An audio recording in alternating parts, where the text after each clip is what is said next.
Like you whenever I don't do that. Yeah, if you've been streaming like video to someone, you might have turned it off. It normally causes issues. Exactly. Yeah. And Jay's already Yeah, in the chat. the actual cause of the issue is Dax likes doing like even small maps in like 18K. No, what? We have to zoom in very far is the thing, right? Got him. Opening one of Dax's maps is like running a Bitcoin miner. I do them in 2K now, not 4K anymore. You've gotten a few zingers tonight. You're in a funny mood.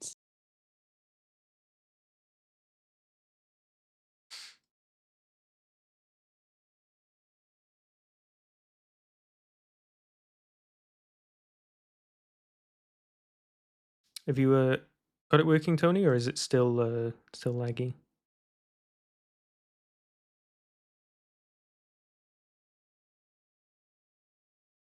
It's fine.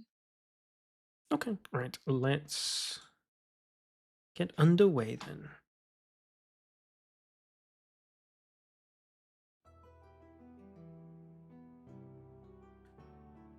Last we left off, Wayward Wanderers were left pondering the wedge shoved between them by Planetar Triumvitus, and the extent of how affected the cosmos is by their misdeeds. Though a tentative trust has been reformed, the group has received a new goal to strive towards for the time being. Given the state of the world, Anxi's master has requested, almost demanded, that she return because things were not safe. The group have decided to journey to the mainland, and on foot no less, because there are several rumours and worries of teleportation not working entirely properly since the gods became absent. The group has found their way to Dragon's Rest to charter a ship, and when purchasing a ticket, ran into an old friend. Magus Magdalena Mayflower was stranded on Ralverkil and unfortunately left her purse in another dress. Magdalena instantly turned on her iconic charm and cozied up to Cedric, asking that he pay for her fare. And soon after boarding, secured them both a private room that no longer belonged to an officer of the ship. The rest of the group found themselves milling about the ship, unsure of what exactly to do. This is the first time many of them will be stepping foot off the island, for the first time in their lives, and they're not exactly sure what they're going to find on the other side. Wayward Wanderers, I must remind you, every action has a consequence. You venture forth into lands unknown. Many of you do not know what you will find or how different it will be. Stick together and look after each other. So, while your boat is still moored in Dragon's Rest docks, what would you like to do?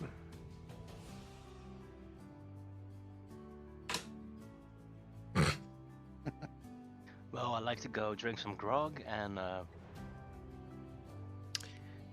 Yeah, you're off in a different room right now. I mean, didn't we end on the fact that Sid Weird. doesn't have to do a Constitution saving throw? Yeah. Tell me, Sid, how...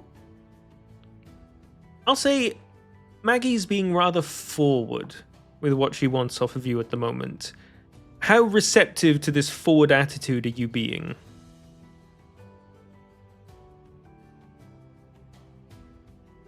a little bit more apprehensive, I would say. A little bit more.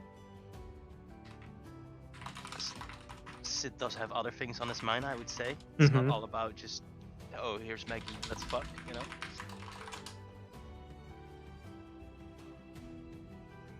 She's quite clearly angling for something very particular. Where's this going? I'm just asking you, how is Cedric responding to this? We're not RPing this out. I'm just telling you, are you letting her do her thing, or are you going to be a bit sort of like, no, let's talk?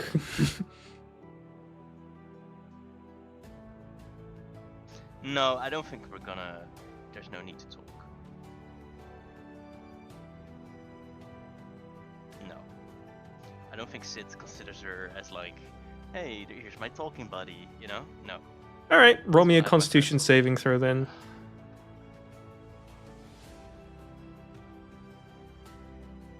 Oh my god, that's loud.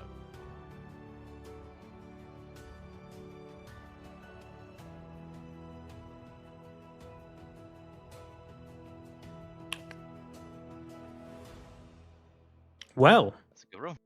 counter to last time, Cedric, in fact, outperforms his normal capabilities, and you two have a great time. The rest of the ship can absolutely hear the Buddy, fruits of your physical exertion, let's say. Sorry, guys. So, as the rest of the crew is docking on other random people who are taking passage with you, taking on minor bits of stock, as this is a mostly personnel carrying ship. What are you guys all doing as this is happening and as you are hearing a rather patterned and repetitive thud from underneath the deck? Banksy, what's that noise? I believe it's something that Cedric mentioned being going dock. I think there may be they're fucking zinny. Yeah, I recognize the sound. I've heard bears doing that during mating season. Wait, is it that animalistic? Is that how it sounds in general, or is it? Just, just the rhythmic banging sound. I'm just continuing to learn so much from Cedric. I swear. How is this making me blush? This is so dumb. Is it carrying you, Zini? I think he's fine.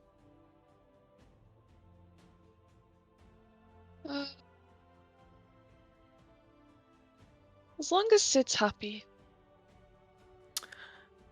And you can definitely hear that Sid is happy. So, looking out across the docks, there's a real sort of like salty air that not many of you often get to really get a good whiff of.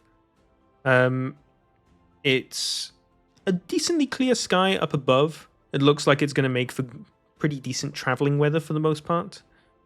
You look around, there's all sorts of various different kinds of people on this boat. Outside of the officers and the people manning the ship itself, there's quite a variance of the civilians on board. But from what you can sort of like tell, I'm not even going to require a roll for this because it becomes quite apparent, is that there's quite a flaw when it comes to the class of people that's here. You see people from like definitely around middle class and above. You are not seeing anything or below in terms of the kind of people that are here. And you can sort of get an idea for why that is. And it was sort of explained last session that a lot of the ships outbound from this place are very heavily taxed, very heavily levied for all manner of travel, whether it's personnel or cargo. You look around and there's sort of like a man in a sort of a nicely trimmed waistcoat who's breathes a sigh and sort of like takes in a deep breath of air and just can't wait to not smell shit on the air. And just sort of wipes his nose and turns around. He's sort of like in proximity of you. Banksy, with your passive insight, it feels like he's sort of like angling for like a hey, talk to me kind of thing, and how he sort of says this to no one in particular.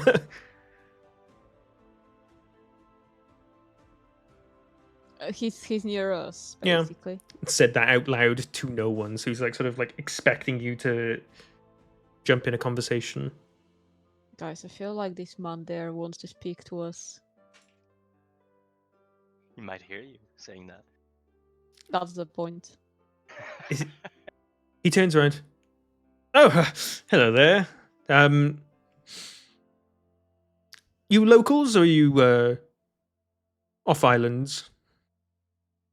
Oh god, it's small talk, guys. Our worst enemy. Most of us are locals. I'm not. All right, and you finally returning home? Yeah, but I'm not as happy as you are, I suppose. He sidles up to you and sort of like talks sideways towards your ears, like, can't wait to get off this blasted island. Really disgusting, isn't it? You see, even though it might be disgusting to your standards, right now this island is probably the calmest place on Earth and on this planet, right? And once you're off the island, once you reach the continent, you will see how fucked up everything is. Oh no, I'm quite aware that gods have become absent. You know, it's actually partially why I'm moving back. You know, plenty of operational. No, not it's not quite the word. What is the word? Opportunistic wealth to be earned. Oh, you're one of these. Well, I mean, just, is what it is. In times of misery, people always turn to various vices, entertainment, all that sort of thing. I'm there to provide it. Like what? I own a small casual smoking shop. For the individual who might be wanting to breathe a scent of scented air and chill their nerves. He sells vapes. Vapes, yeah. Canon. Nice. Alright. I don't have any stock on me if that's what you're looking at me for, no, but I couldn't care less. oh, if you insist. Thanks, he's great at small talk. So what's your line of work? Oh, I don't know. And he would hear in his head, you see, I freak people out. He sort of like, you see him minorly jump at the initial talking, and then his eye turns and sort of like, huh. Well, you certainly are interesting. Right. As those some innately born abilities you find yourself with? It appears so. Incredibly interesting. My brother inherited some, not similar exactly, but other sort of inherited abilities from my parents. I, unfortunately, the midwit of the family, wasn't able to acquire such skills per se, but, which one of us is dead in a ditch now? Oh, how did they die? Yeah. Adventurers going off pursuing their dreams, you know where it usually leads. It's a dangerous world we live in.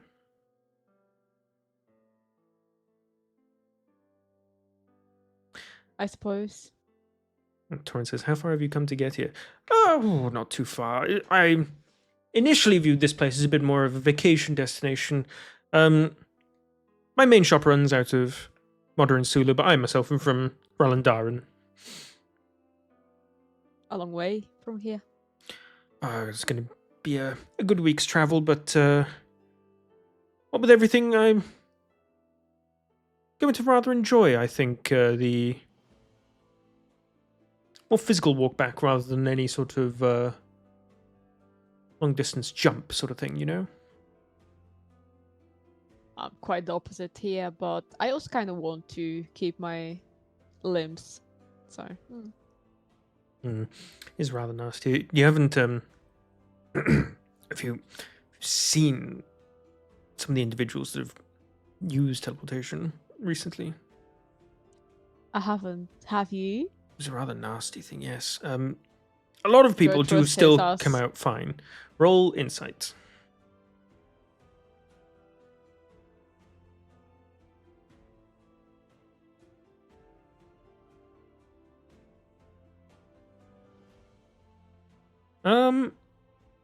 He seems like he's forthright. You can definitely see, you can tell sort of from your inside that his guard is quite down, and he's not sort of like thinking too much before saying.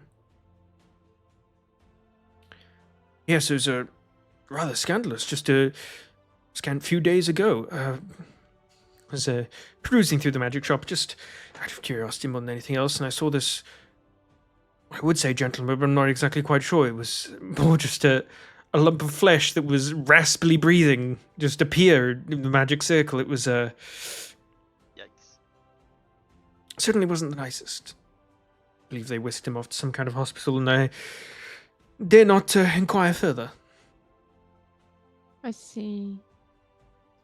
Well, Andros, I guess we maybe did the correct. Well, I guess that's the correct decision, taking the boat and not teleporting. Then. Yeah, I don't really respond. I just kind of look and at the wall, sat on the bed, just silent. I'd figured as much. He turns and looks at you, Andros. You can't see, but he sort of like looks back and gives like a quizzical eye to you, Anxie, and was like, "What's up with that guy?" sort of thing. He's scared of water. That's fine. Don't worry about him. Oh. He sort of like walks over to Andros and you see him very like awkwardly like pat him on the shoulder. Don't worry, chap. I'm sure we'll be on the other side in no time. Plenty of fresh air, I've heard, helps quite a bit when it comes to seasickness. It's better to be above deck, no matter how counterintuitive that may be. He hates air as well. He's good here. Don't worry about him. Can I just like turn my face towards him and do an intimidation check? Fuck it, yeah, man. Nice. Oh, shouldn't first one. Why disadvantage? You're not poisoned 'cause anymore. Yeah, sorry. Need to move up. Actually, wait, hold on. Yeah, 19. 5e, does a long rest cure poisoned?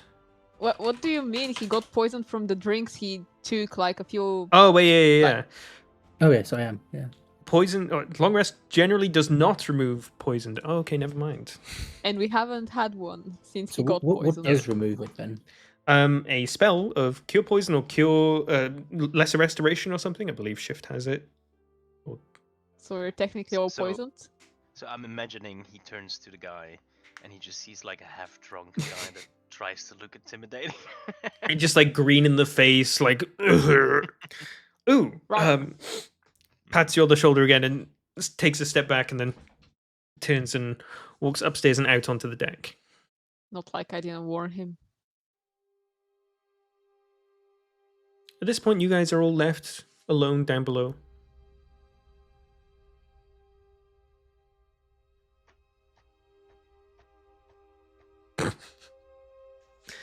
You can indeed hear some repetitive banging.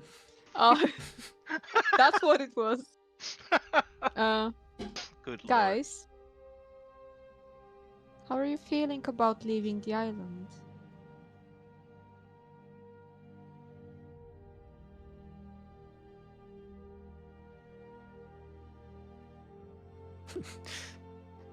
Shift got up from the PC as soon as you asked.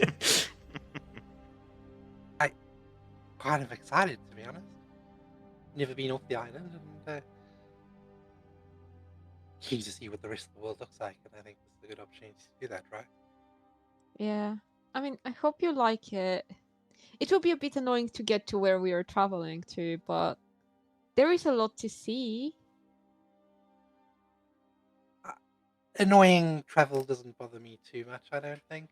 And it's more about what we see along the way, and I think that's going to be very cool. You see the nature. I lived near a forest. I think you might like it there. It was very beautiful. That sounds awesome. I'm really looking forward to that. Are there druids in your forest?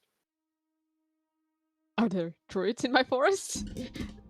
Roll a history check. Do I remember this? I've not been out there much.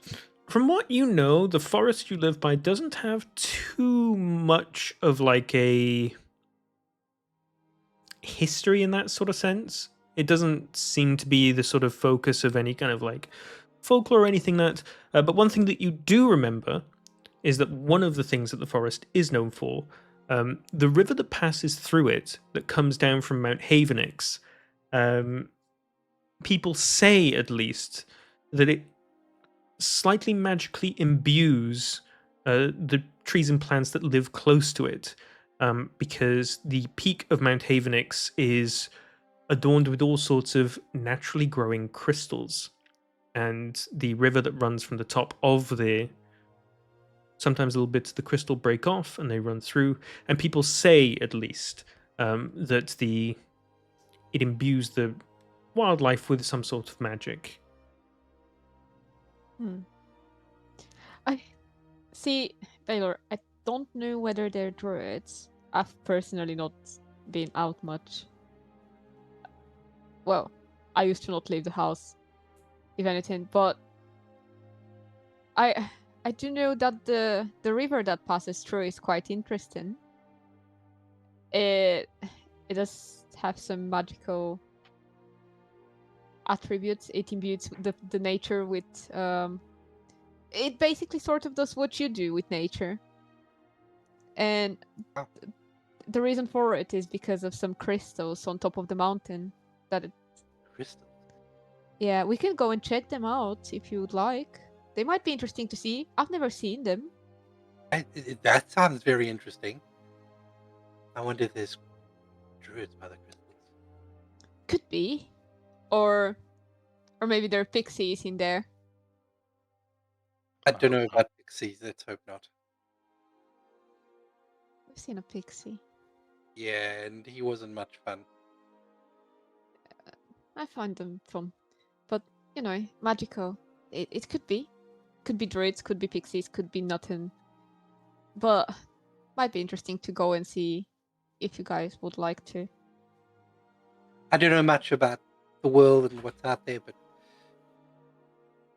it just makes me think of druids if I hear that nature and stuff and things, Yeah. And I don't know of any other druids out in the world. So I'm just interested. Hopefully we meet.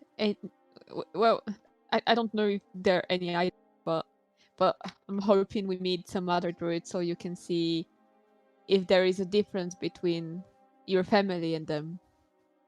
That would be very cool. That would be very cool. I wonder if I'd be able to learn about other druids.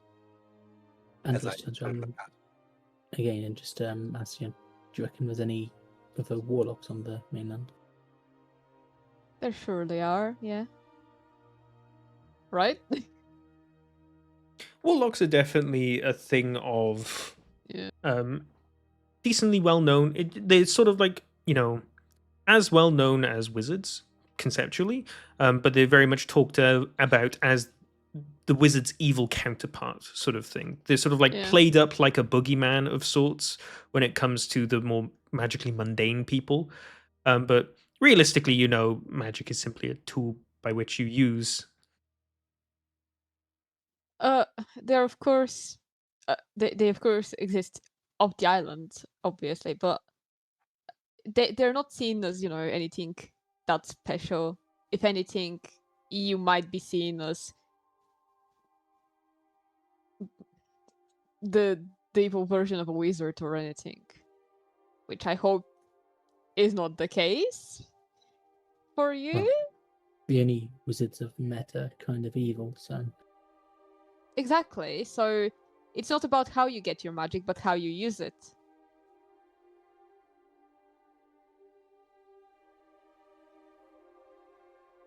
Words to live by.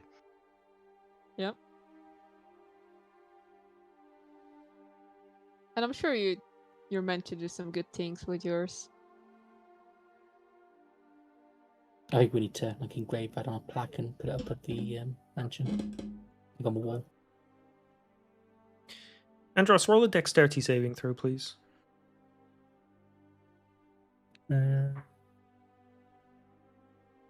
You're poisoned still, so this is... saving throws aren't. Oh, they aren't. That's right. We keep forgetting this shit all the time. Thank you. I have the poison condition on my sheet. It's automatically. Yeah, that's good. That's good. Good thing. You feel something sort of like lurch in your stomach. You feel like the nauseousness, I guess, manifests itself even more, and you feel something like yank in your stomach, and you poof, it's like fall backwards onto your bum.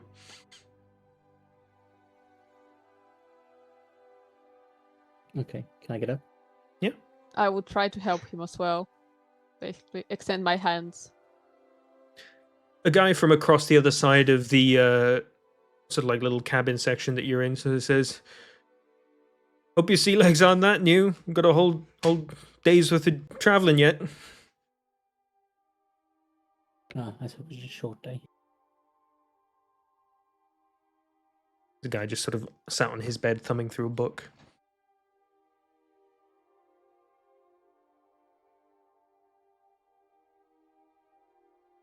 Yeah, I accept Banksy's hand and get up and Okay. sit back on the bed.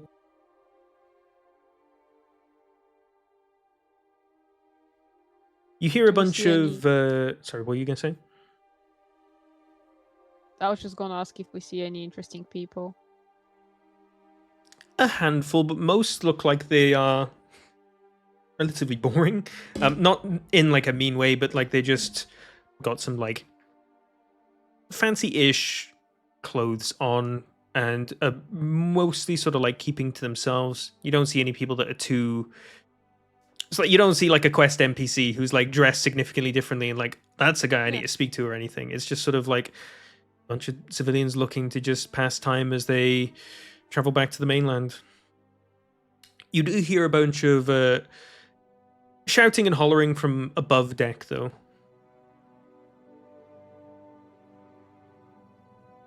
Anything that we can understand? Roll an insight check. It's muffled, so you can't exactly make out what's being said. I will try lucky. A bit better. It doesn't sound panicked in any sort of way. It sounds like they're just sort of like calling to each other. Maybe the ship's about to undock or something. We've been here for ages and we're still on the docks. Let's fucking go. Would anyone like to head above deck as you take off? I will not. I will Fair. go check what's happening out of curiosity. And who of us is still poisoned? Maybe everyone, if the long rest didn't do anything. We've had like a few long rests. I would after the say poison. a few long rests would have it wear off, but only Andros has the poison condition currently because he just drank a Okay. bunch of the little goblin. I forgot about I that can until see. now. Yes, Inni? Do you know of a town called Greenock? I am not sure. Do I know of a town called Greenock? Maybe. Zinni, where are you pulling this information from? That's where Verena's from. Oh, that's right. He's forgotten. Shut up. Anxie, roll a history check. I'm so good at rolling. You don't know it all too well, but what you do know is that most of your knowledge about place names, at least outside of the like super famous ones, is mostly contained to stuff within the Demworld Dominion, and you don't know anything from further beyond that.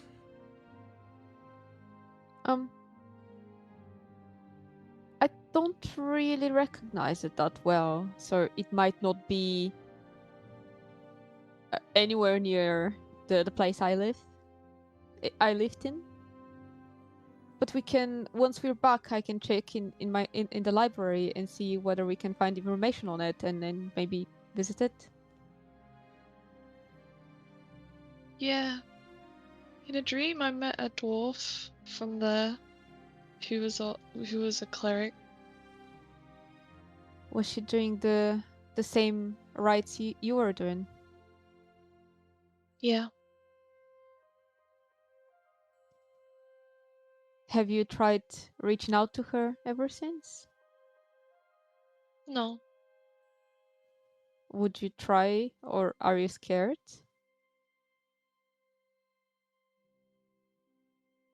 I can try. I feel like in such times, maybe it's worth reaching out, telling her that you still believe in how cool the Bone Maven is, and that you're praying for her retrieval.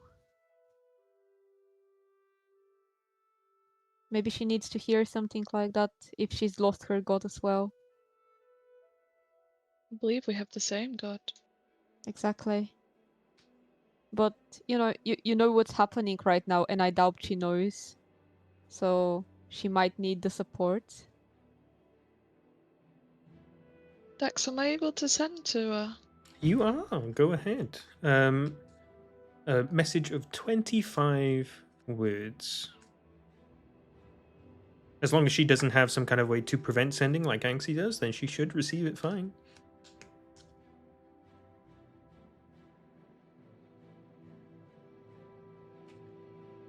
Also, when you get the time, could you maybe look at my character notes and check Yes, the that's message right, from last sorry. week?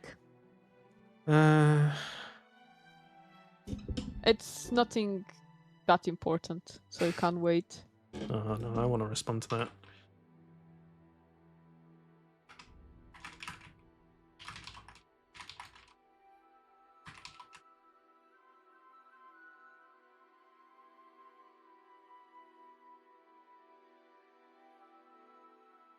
Zinni, Yeah.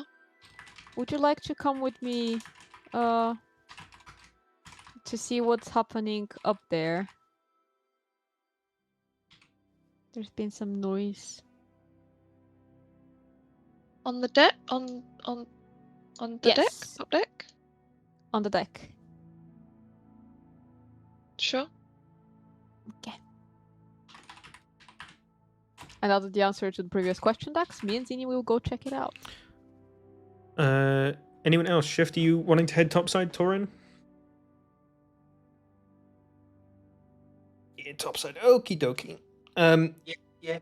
He just wants to go up. Thank you, Shift. He will work out. As you guys are walking up through the sort of like hallway, stairway parts that lead up to the top deck, you do happen to pass by the room that you saw Maggie drag Scup into, or Cedric into, sorry. With your passive perception, you don't hear anything anymore. Actually, there are not any scratch marks on the door as far as you can see, but Zinni and Baylor, with your passive perception, so without even trying, you do hear a very sort of like deep animalistic panting coming from inside the room. It's bear season. Zinni's face looks really upset. Are you okay, Zinni? Something about this doesn't feel right. You don't like Maggie as well? I don't like those noises. Oh. Well. I think they might be normal.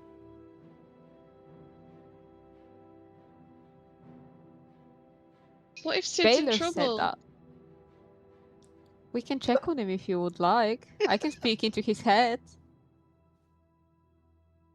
No, don't do Sid! that. Sid, are you okay? Sid! Whoa! Are you okay?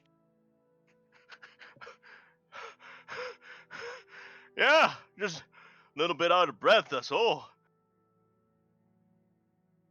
There's some weird noises coming from in there. Is that? What? Why do you have Kenny in there from South Park? Is he the one that's gonna kill him? Oh, you guys are the worst. Well, hey, City, listen, I'm just a little bit busy right now, okay? It's all right. Everyone's fine. As long as you're okay, Sid.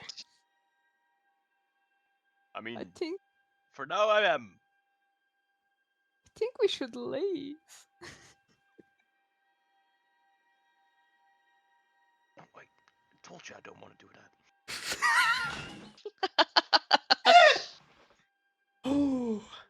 I wonder what that is.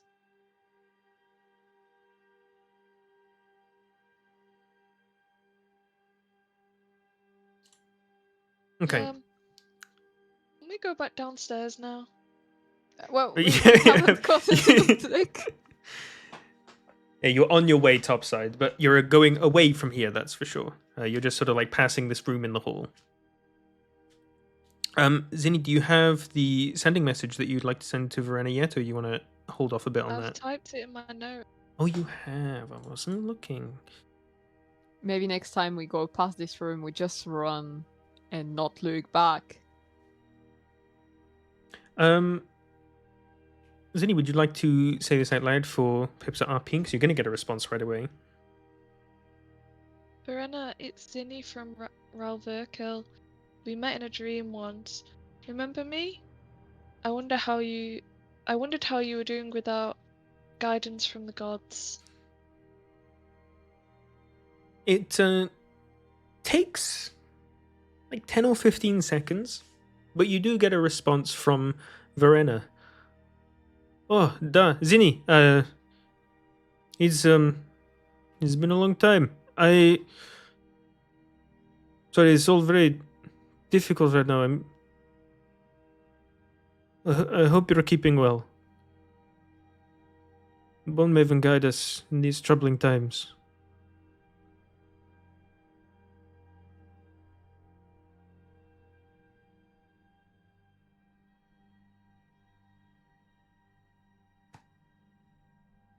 And that's the extent of the response that you get. She I say because she wasn't trying to hide it at all. With your passive insight, how much is your passive insight? Should say on the front page of your sheet somewhere, on the right somewhere. +9. +9 to passive insight. Holy! Oh wait, no, that's your standard insight. On the right hand side, should say passive, and then insight is like a small section for it. 19. 19. Okay. From what you could tell in how she was talking to you, she seemed distracted and like she was dealing with several things at once. Is the best that you can sort of like surmise from the way she was talking.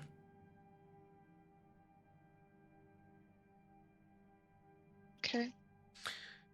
But you guys eventually reach topside, those of you that are going, and you just hear a bunch of sailors shouting, "All aboard, Lascaux for the Lonely Maiden!" You see one guy running with a suitcase, being like, wait for me, just along the dock.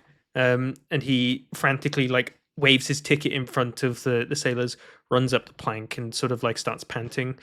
And you see that the plank gets kicked away and the boat starts to gently shift off.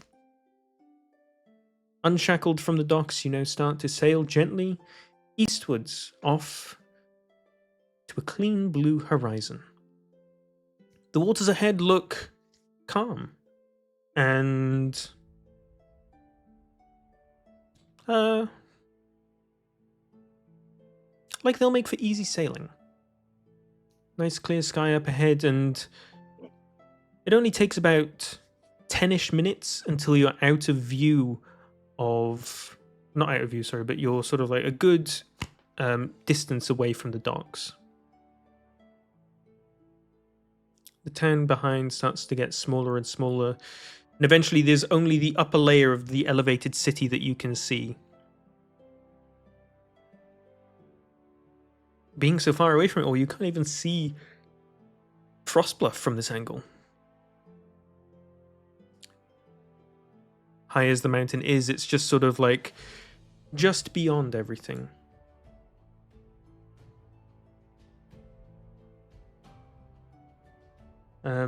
Zinni, as you send your second sending, do you want to say it again and get a response from Verena in real time? Are you okay? Can I help somehow? I feel terrible about all this and want to help the Bone Maven the best I can. It takes like about 20 or 30 seconds this time, but eventually Verena's voice comes back to you. Oh yeah, Zinni, it's very difficult.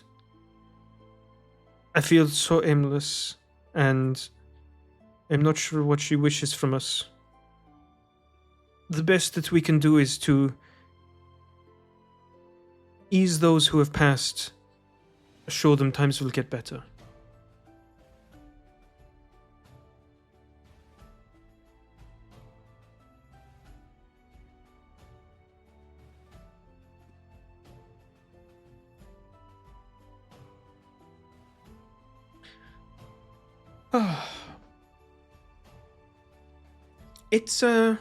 It's interesting. About 30-ish minutes into your journey, Baylor, you recognize this first and before anyone else. The air. Something about it. The further and further away you get from the island, even though it's still just barely in sight at this point, the air smells so much fresher. You're not sure if you can attribute it to the sea breeze or just finally being away from such a densely populated civilian area, but everything just seems so much more fresh and filled with life almost is a very weird way to say it, but as a druid that's how it's making you feel.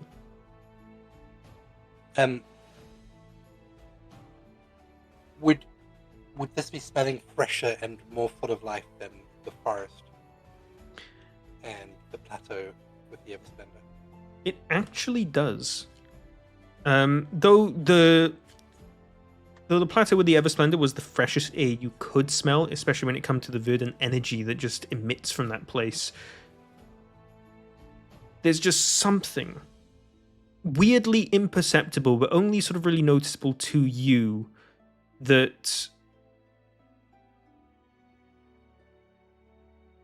maybe something to do with proximity of the island, but the moment you start to get further away from it, the air, the water, even your own sort of like mood starts to slightly pick up a bit. Obviously you're excited anyway because you're traveling off land into lands unknown, but there's just something that you can't quite put your finger on that gives you these sorts of feelings of relief.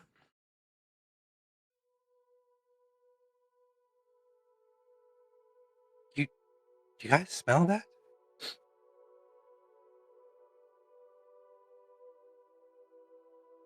It smells different out here. Fresh. I suppose. Just take a deep breath and smell that.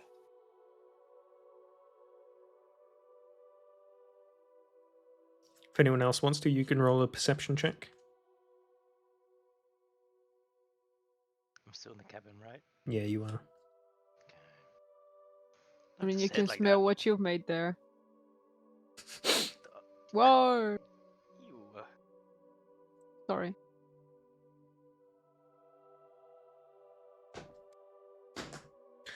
Zinni and Anxie, you actually both sort of like smell it too. The air itself just smells lighter.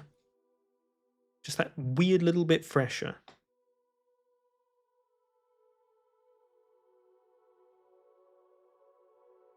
It smells better than the forest. I can't get enough. It's so good.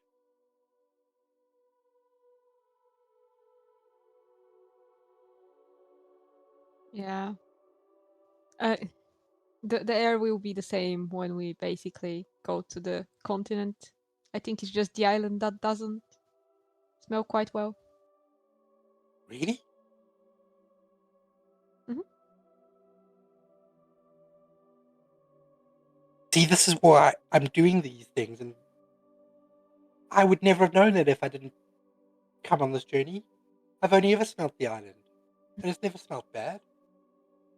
Except some of those cities, with especially the damn one Well, trees. there is a lot of things to be learned on our journey, to be fair. I've not seen much of the continent myself, but I'll be very interested to explore more with you guys, especially since you would have even less experience than me.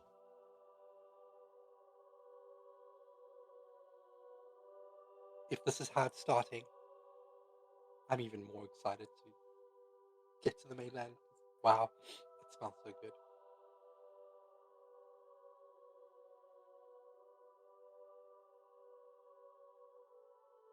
I'm gonna memorize the way this smells. I'm sure I can recreate the smell.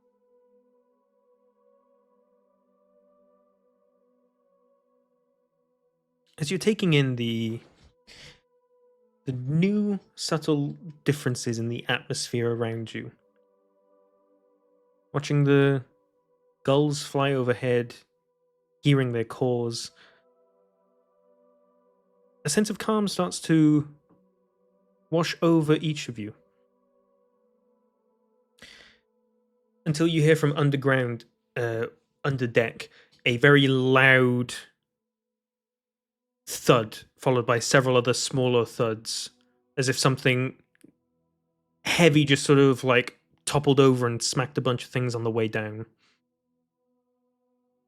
Way louder than anything should be making. The captain and the crew above board sort of like look around a bit like worried. What was that? Go check what that was, says the captain as he sort of like turns to his subordinates, who sort of like worriedly rushes inside. Do you guys think that was Sid? Sid, you hear this coming from not your room but further down, and it sounded a lot louder to you, bordering. Actually, roll an insight check as you hear this.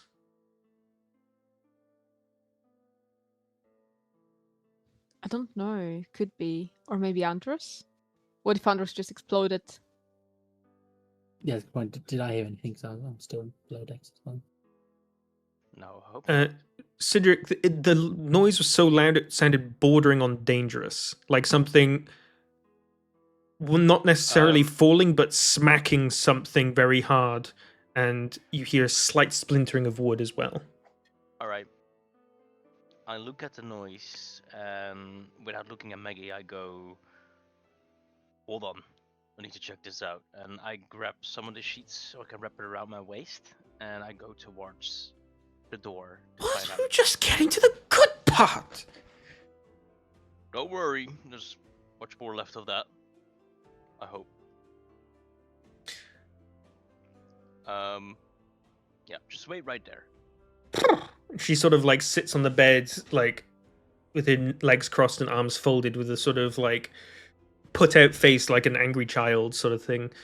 Those of you above deck, are any of you coming down? Mm-hmm. Torrent's staying up above. Yeah. Andros, you feel that nauseating lurch in your stomach pull at you even harder.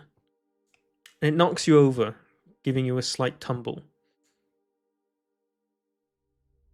You hear the guy on the other side of the cabin make another kind of joke, maybe, but his words sound blurred from being so far away. Your vision starts to feel a bit blurry, and there's like a sickness almost filling up your stomach, like it's gradually filling up and up and up towards you, but not like it's filling and coming out, like it's just filling the entirety of the inside of your torso. It's an uncomfortable feeling. And you hear a small whispering in the back of your head, somewhere around you. You turn, but you don't see anything. You hear, "No, I'll come back." I just say to myself, what was in that drink? And I try to get back up. Roll a Constitution saving throw.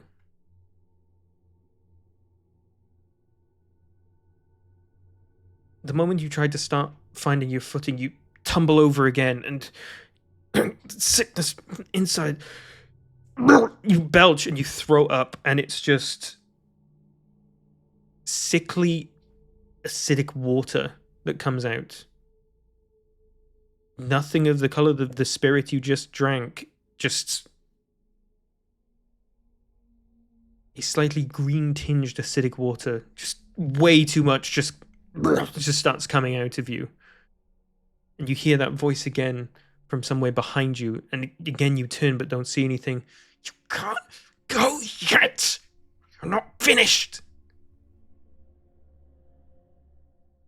I just kind of look around, panicked, trying to work out where it's coming from. Make a perception check.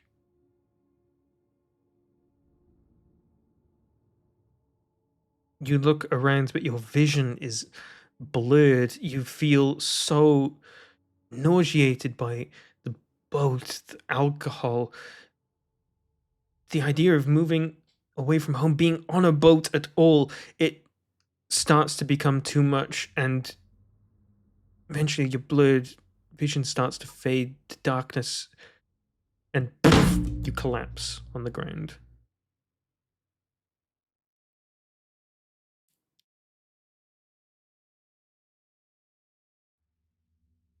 You then feel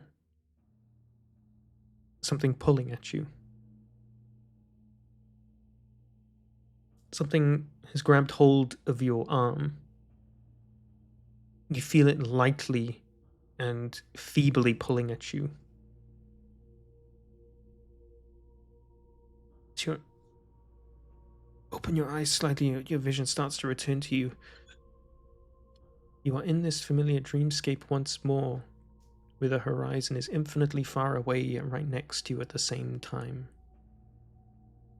Black wispy smoke makes the difference between ground and underground obfuscated. Am I conscious at this point, or am I still knocked out? You don't know. You feel in control of your body and you feel lucid. There's something tugs on your arm once more. It sort of like pulls you over and turns you around slightly.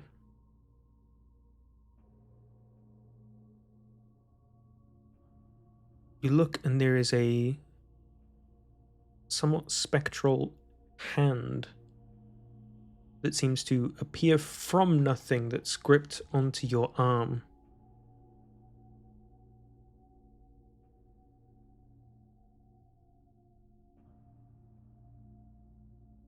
You look off outside into the distance where this arm directionally is from,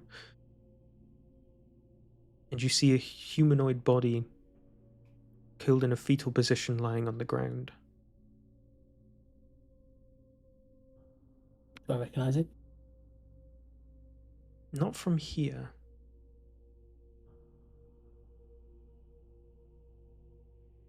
Am I lying on the floor currently?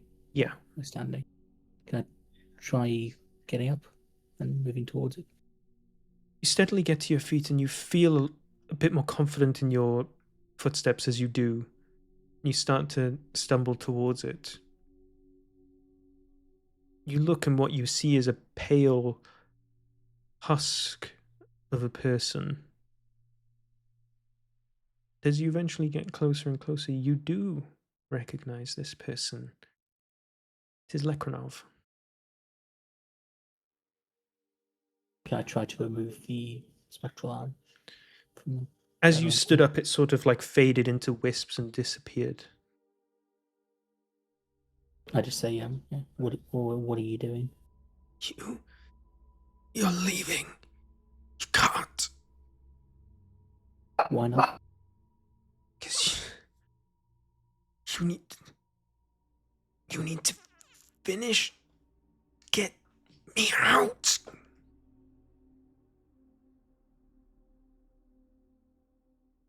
You're not done yet.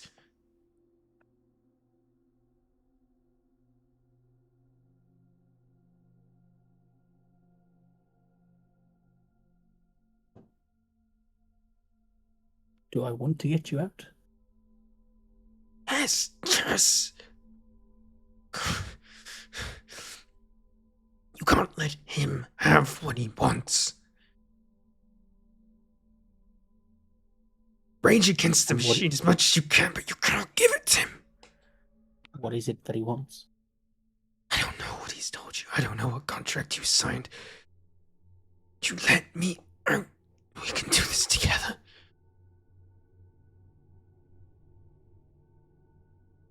How do I know you're not lying, Bo?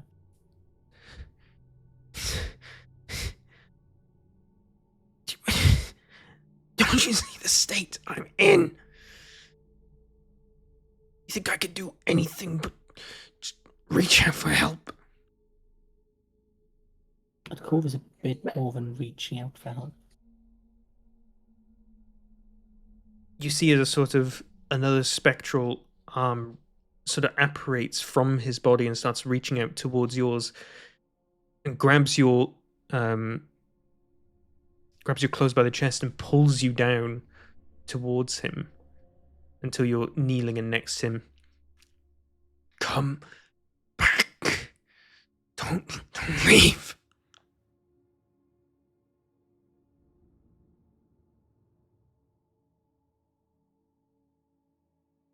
I'm not leaving forever. I don't get me out. It's been so long. Oh, Ben, if it's been so long, you can wait a bit longer. No. Unseal walked those locks and let me out. We can face him together. I'm the only one that knows what plagues you. Really, what plagues you. It plagues me too now. Get back here and let me out. I'm not going to be helping you until I know it, until I know everything. What do you need And to I tried, know? try to pull away. Roll a strength saving throw. Can I use my inspiration? You can. You lurch and your clothes get untangled from the spectral hand's fingers, and as you do, it sort of fizzles away into nothing. No! Come back! What more do you need? Don't you see me? I need help. I will return in time when I know exactly what's going on. Until then, I can't trust you. Trust. You petulant little child, this isn't a time for trust. He who plagues both our minds and souls is one of the most ancient powers of this known universe, and you want to talk about trust?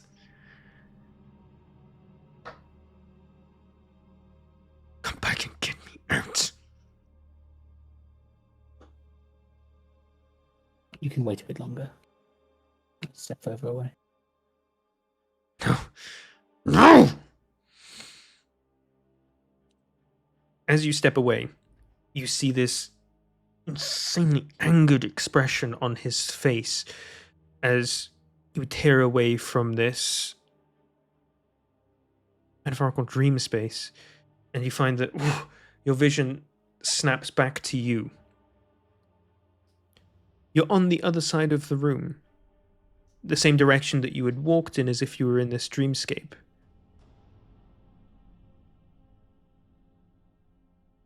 As your sort of vision starts to fade and blur back in properly, you see that your hand is clamped to a man's face.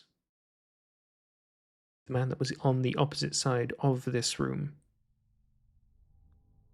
And you see that he now has also been turned into a withering husk of a body. Please add one more damage die to your Rend Essence ability. Damn. Fuck you now. I drop him, step back, and just say, shit. Roll a perception check.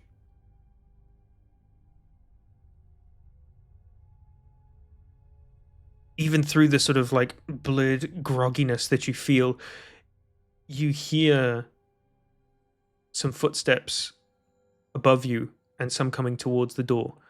This man in front of you is dead. His vitality been ripped from his body. This man, you just killed him. And he's just laying on top of his bed. Can I quickly pull one of the covers over him? Absolutely. Just roll me a sleight of hand check.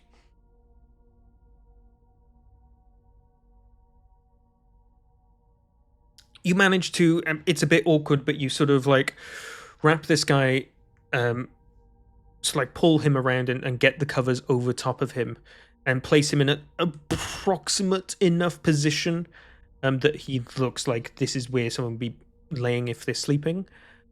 As you finish messing with the covers slightly, you turn and you see Cedric in the doorway looking at you. I look around. Is there anyone else there? There is no one else below deck with you here, but you are still right next to this man's bed. Cedric, you watched Andros shuffle with this bed and throw the covers over something. From where you're standing, you can see that there is someone underneath the covers. You do not know what has happened. I just say to Sid, can you get the others? We're in trouble. I'll take a moment and look at Andros. I think you have a better idea of where they are, but I think they went up top. right. What were you doing right there? What's behind the covers? I just look at the cover and look at the covers and shake my head. Whoa, whoa, whoa, It's- big guy. Sid, you hear a guy from behind you. You turn around instantly. A man in somewhat of sailor's garb. You saw him above deck as you were on your way down. He comes, dude, put some clothes on. Like, oh, are those my bed sheets? No, they're mine. Okay, I guess. Did you hear a big bang around here? What was... I did, but I did not find the cause. Everything's alright down here, don't worry about it. Roll me a deception check. Can I assist by trying to look as casual as I can? He can't see you currently. You're quite far away. You're like 30 or 40 feet from the door. You can't even see this man. You could just hear something being said. I was gonna roll in response to this. Oh, all right. Okay, whatever you say, but like, look, I appreciate you, but please don't mess in my room no much, and don't go like looking through my stuff or anything. All right, please. Oh. I can assure you we're not very focused on stuff around the room. All right, Sorry cool. about the shits. He steps and turns away. At this point, he starts walking back, and he sees those of you that were heading downstairs, which I'm pretty sure is everyone except Torin. He sees you guys on your way down. Don't worry, just some naked big green lug making a bunch of noise. Don't worry. And the sailor walks past you in the hallway on your way back. So it was Sid. That's what he thinks. Before everyone else kind of manages to enter the room, right? There's probably a couple seconds left. Yeah, you got like before- 5-ish, yeah, 10 seconds. Yeah. I think I would very much just quickly move towards Andros and look him in the eyes and like, I have a sense you're maybe not okay. And I look at the sheets next to him. I think I'm doing better than him. Was it you? Or was it the thing in your head? I kind of just awoke, and he was already gone. At this point, Anxie, Zinni, and Baylor come walking through the doorway as well.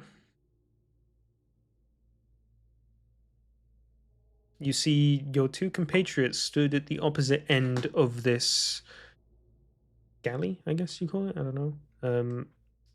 Huddled around a bed that looks like it has a man sleeping in it. I see Anxie and just kind of point to my head, like indicating, like, can you talk with my head? Guys, I thought Cedric was okay. What have you done? You hear it in your head. Okay. I'm gonna. I basically relay what happened and like explain I need her to stop anyone from like screaming or making any noise in response to it. Oh boy. Okay. Uh. Okay, guys, come in. Let's enter the room. Close the door and I'm closing the door immediately after. So let's. Okay, guys, promise me to not make any noise. Promise me to just be calm and patient. and I just pull back the sheet. Those of you that did not know what you were going to see a very withered husk of a man. Something that you've seen similar before. It's in a similar state to how you saw Andros when his powers were taken away, and how the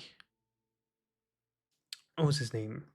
Perry looked after Andros Mm-hmm. stole his vitality and got back his powers.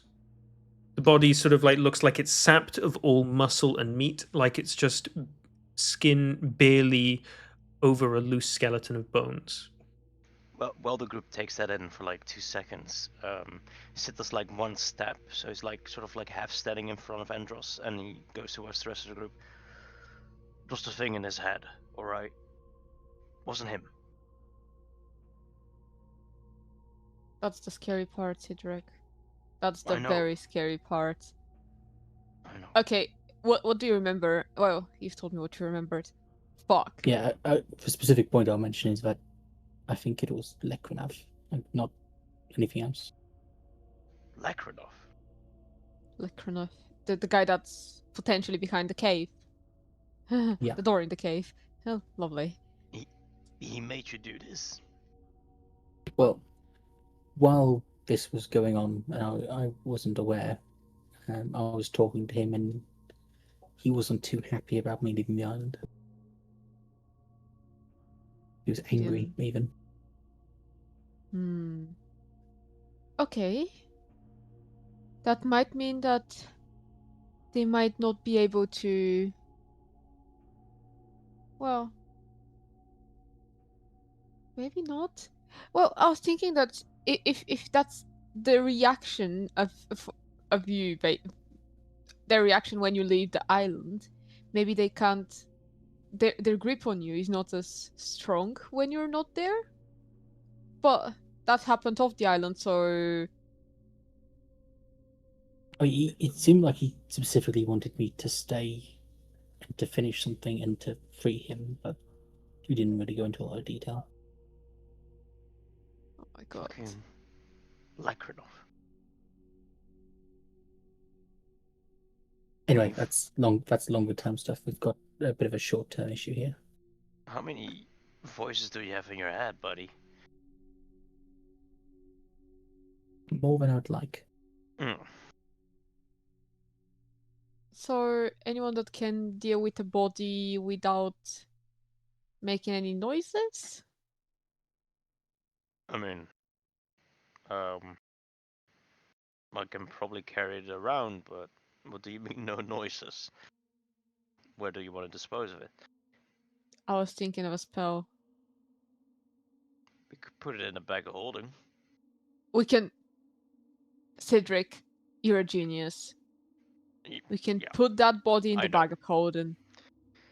People actually tell me this all the time. I'm glad you guys are catching up.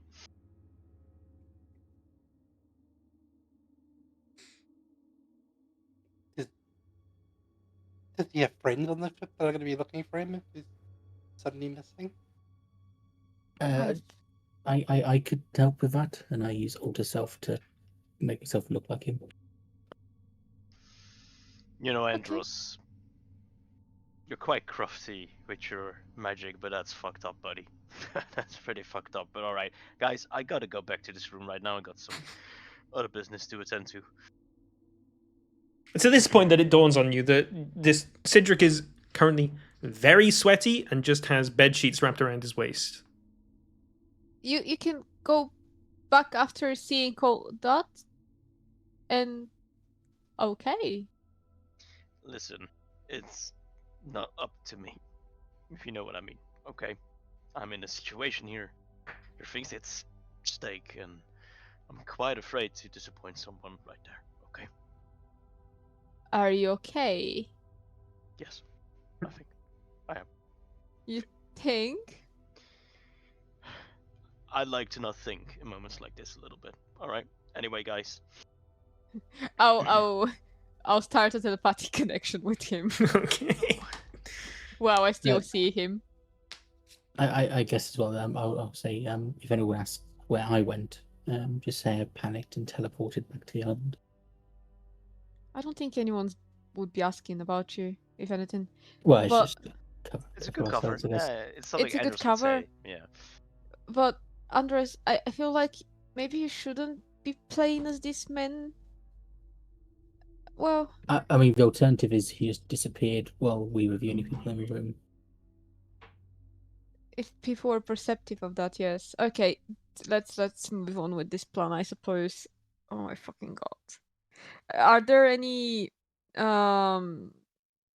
signs of struggle within the room? Any like blood around anything? Any other than the turned up bed covers and the book that has fallen to the floor? No.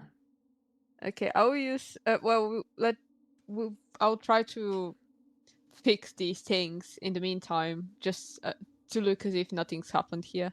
Torin, you're still up top. Torin would never know. Mm.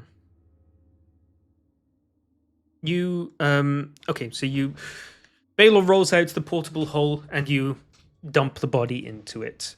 Anxie then sort of makes the bed sheets back up, and what are you doing with the book and the bag of belongings that this man was traveling with? I just pick him up and sit on the bed he was sitting on and start reading. Best I can, while still feeling it. Okay. Okay, guys, and I think we should maybe keep a watch on Andros. That's probably not a bad idea, yes. I don't think we should be leaving him alone anymore. Agreed. I'd probably say 2 people at a time, just because Yes. I seem to be able to take to be restrained. out that guy pretty easily. Andros, what I will say, Oh boy. you're going to be on this boat for longer than a day. Alter Self is a concentration spell that lasts 1 hour. And I can also cast it for no cost. Can you? It's a Warlock Invocation. Which invocation is that? Can you ping it in the chat? 1 second. Just finding it in the list. While you you're swap out your checking that- invocations so often, it's so hard to remember which Sorry, ones are. I've had this one for ages, but yeah. I believe he's had it for It's in ages, yeah. Okay. I've just not had a need to use it recently. Yeah. While that's happening, since I've started a telepathic connection with Cedric, he would hear in his head, okay, Sid, if anything happens, if you need help, just scream in your head, okay? And we'll save you. I will leave you now. Just scream if you need help. Over. She says to this as you have just closed the door behind you, and Maggie is looking at you from the bed.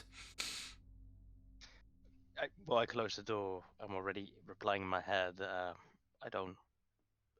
This is not a situation I need help with, I think. And then I turn towards the bed like Maggie, and I just repeat quietly, I think. Oh my god. And that's all you hear. Okay. So let's hope that I'm not saying anything into your head. I'm saying it out loud Thank to God. the rest. Yes. Okay. Well, guys, since I was a bit worried about Cedric, I did connect with him telepathically, so if anything happens to him, he can scream into his head and tell me about it. So now we can take care of this guy here. Okay. In the meantime. I'll stay down and keep the banners up. So Guy's been shoved into the portable hole now, and so his lifeless carcass is just in there. That is surprisingly useful. Yeah, I think we need to deal with this as soon as we get to the mainland, though. Don't want anything rotting in there. we'll deal with it. But we just need to get this whole trip over with, the boat trip. Scientifically speaking, I would have thought that considering you run out of air, Yeah, there's there. barely any oxygen in there. There's no sort It- of like it wouldn't it'll rot really- very slowly. We can keep him as a pet, I guess.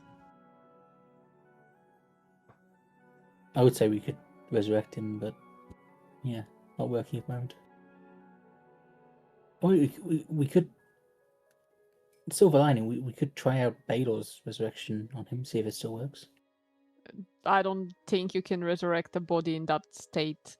No, my magic isn't powerful enough to repair his Okay. body and resurrect him.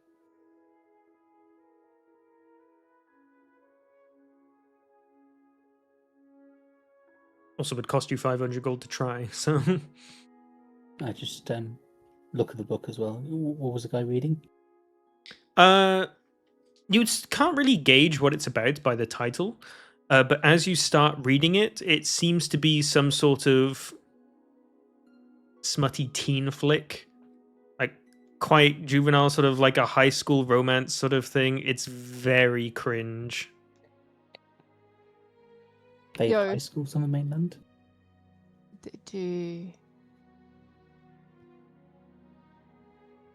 What are you reading in there? May I see? You can have it if you want. I'd love to.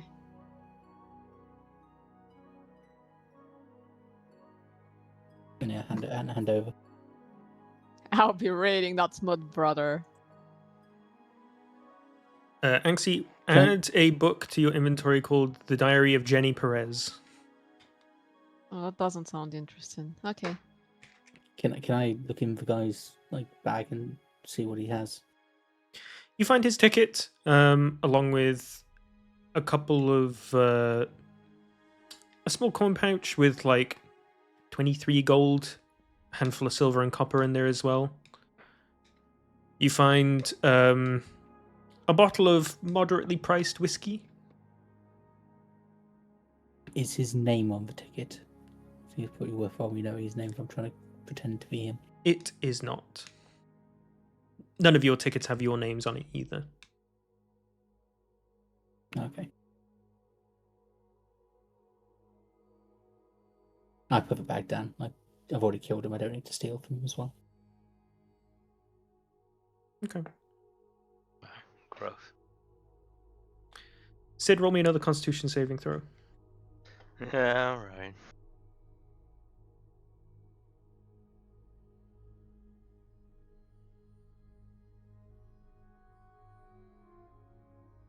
High performer once again.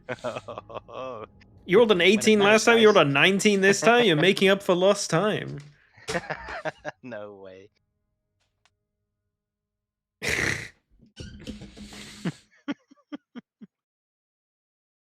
The This is so bad. the atmosphere eventually starts to pick up again once you guys hear what Sid's up to in the other room, and the day starts to pass a lot quicker, even despite what just happened.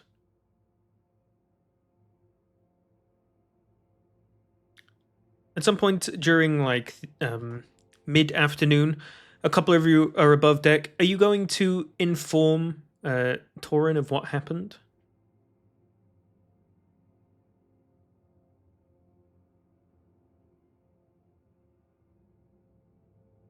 I won't. I'm probably not going to leave below decks, so unless he comes down, I probably can't. I don't like Torin.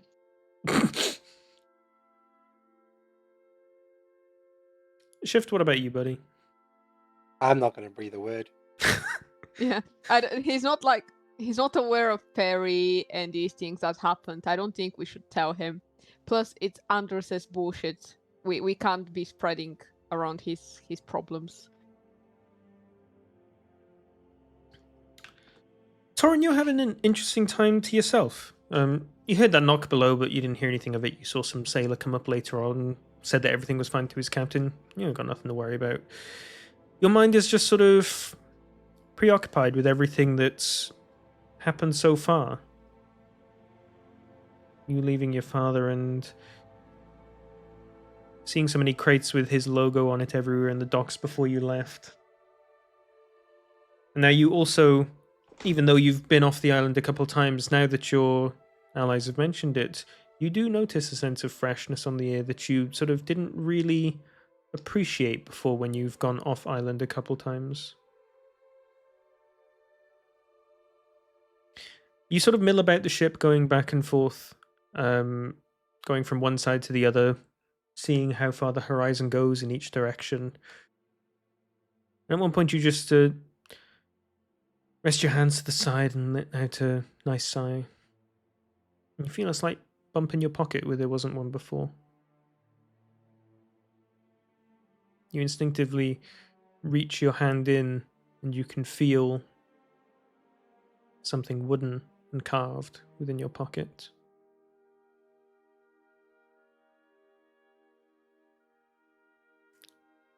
You take out the idol and just look it over.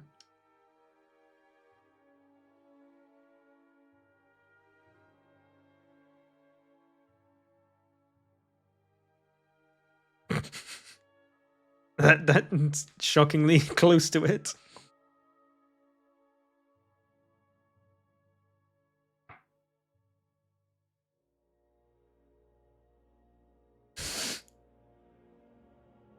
Anxie, come on now. That's low-hanging fruit even for you. You said it.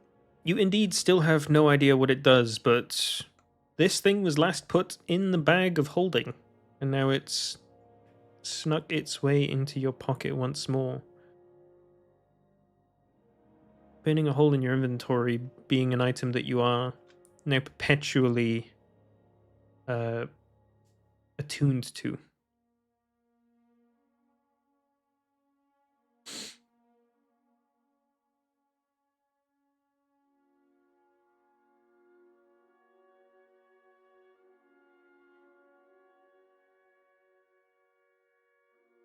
Well, attunement is just like it's just a thing. There's no different kinds to it. So you can attune to 3 different magic items at once. This is taking up an attunement slot, and you cannot unattune from it. So functionally now you can only attune to 2 magic items.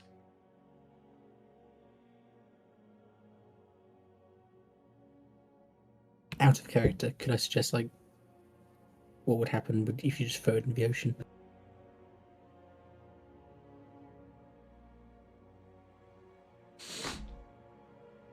Is that We'll something come that back. is that something would you like to try, Torin? Would you be concerned that this is sort of like in your pocket, or would you be happy keeping it?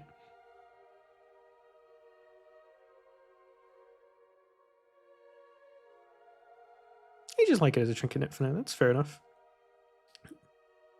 You'd throw it and test it? Okay.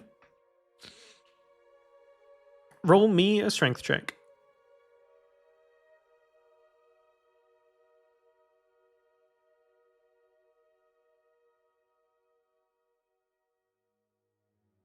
Yeah, it's range, but throwing with improvised weapons a strength check. It's a d20 plus strength. You huck the wooden idol, and it goes decently far, and you watch as it plops into the ocean, and you don't see it anymore.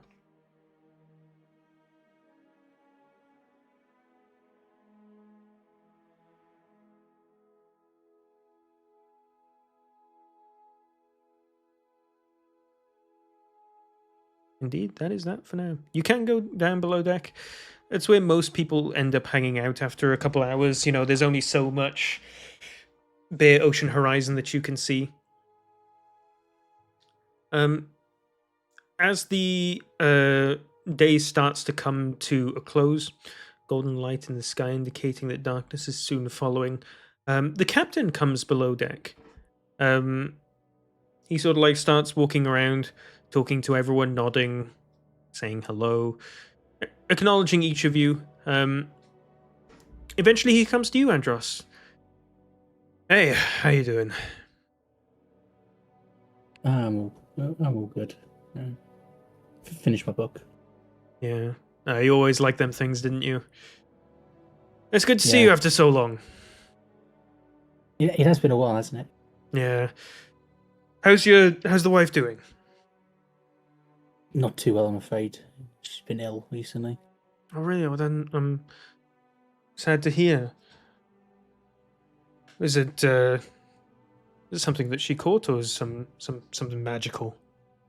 I don't know. Yeah, it's why I'm traveling actually. Yeah, I'm hoping to find a healer on the mainland and go back.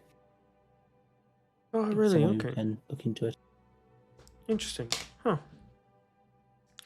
Well, as I said before, I'm always got a place for you on my boat free of charge. Especially after everything we've been through, God.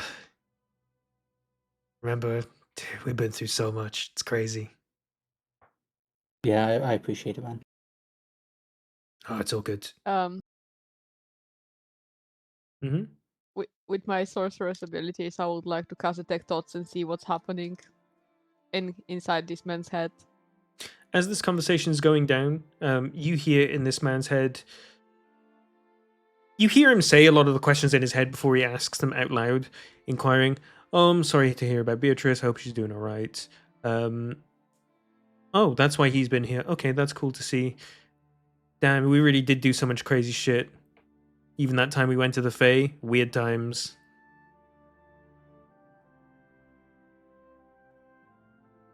So the conversation comes back to you, Andros. Yeah, I still can't believe some of the things we did back in the day. You know what? Andros hears in his head. Sorry, go on. No, you go ahead. So apparently your wife's name is Beatrice, and you've been to the Fae realm with this guy. Your old buddies. Done lots of shit. I just respond to him saying, yeah, Faye realm was some wild shit. Dude, it is. What you did with that pixie? You're fucking crazy for that one, dude. Yeah, not gonna be doing that again, I can tell you. I mean, you seem to enjoy it at the time, mate. Yeah. One of the things, seems good at the time, not worth it. At this point, Andros, can you roll me a deception check, please? Would it be deception I or helped performance? him. Ooh, actually... You can go ahead because this has been so inspired and great. You get to choose which is And- better for you, deception or performance. Am I still poisoned because I threw up a bunch of the stuff? You are still poisoned. Can he get a normal roll? Because I was helping him.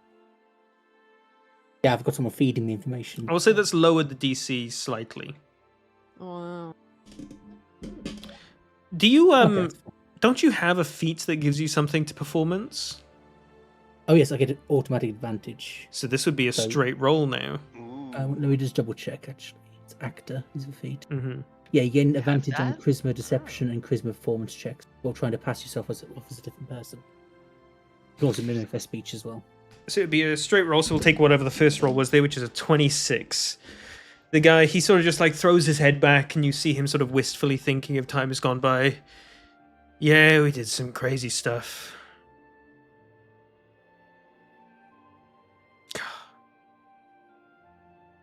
Can't even remember what we were called back in the day now. It's mad. What am I Honestly, hearing? Hmm? I would be continuing to read his thoughts in the meantime. You hear him say to himself, like, we really did do so much crazy shit. And then he's saying to himself, it feels so long ago that I almost can't remember what we were called. Honestly, I can't. He recall doesn't myself remember. either. It was probably some stupid pun or something. Knowing us. Knowing us, that's fucking true. Benrick would have fucking hated a pun though. Holy.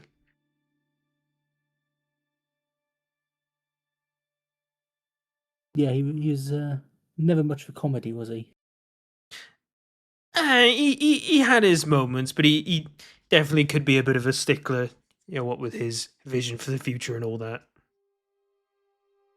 But hey, we're all much older and much different people now. Yeah, you can say that again. No, I'll leave you to your book, you little weirdo. But it's good to see you again, genuinely. Yeah, good to see you as well. All right, I'm gonna head back topside. Catch your head. Yep, yeah. Captain slowly leaves and closes the door behind him.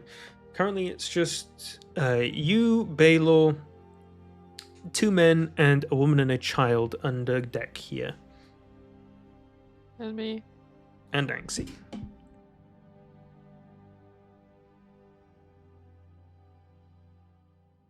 I just look over to Anxie and say that went well. Mm-hmm. In your head, I'm assuming she's on the other side of the cabin. Especially as other people are here as well.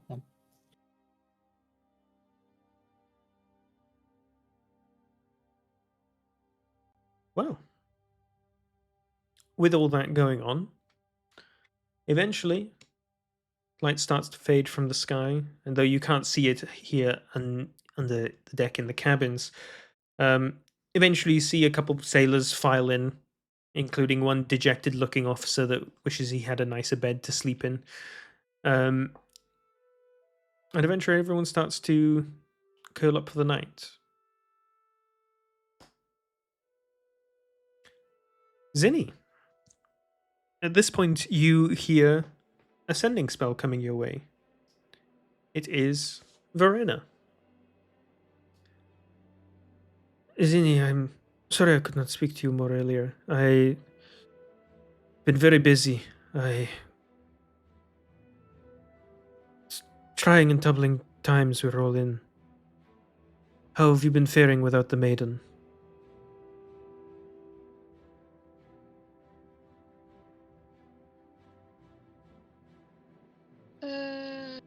Hold on.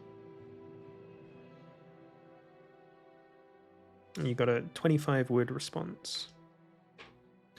Thereabouts. I'm not going to keep It's free, exact. right? If I respond. Yeah, it's free if you respond, so you get a free response back. So she spent the spell slot, but I'm not going to keep super exact on responses just because it's a bit too much to hassle within the moment.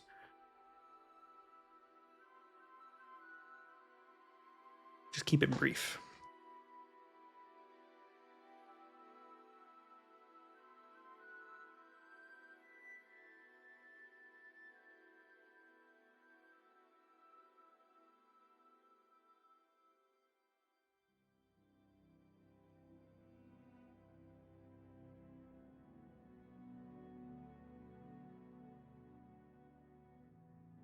And while you're doing that, actually, curiously, Andros, how are you going to be dealing with the situation at nighttime here?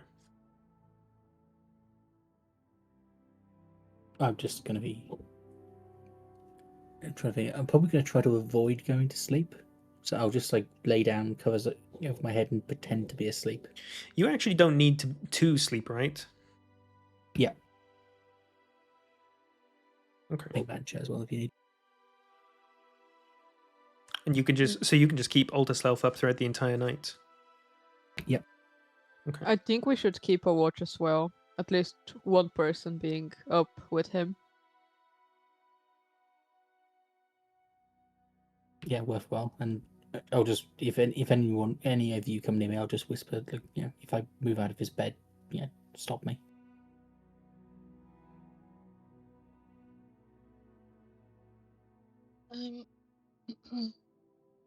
My response is, I've been feeling very lost and very guilty about it all. I hope the boat moving is doing okay. I want to help somehow.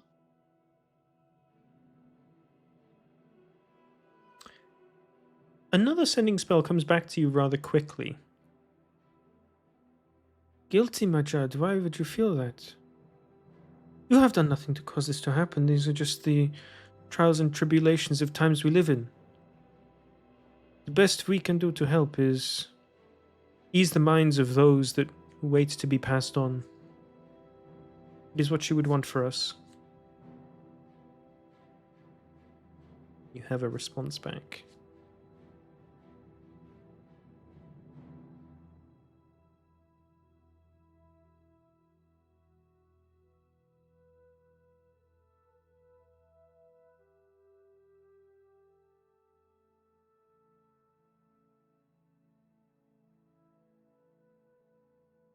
Sorry, I need to write it down. All good.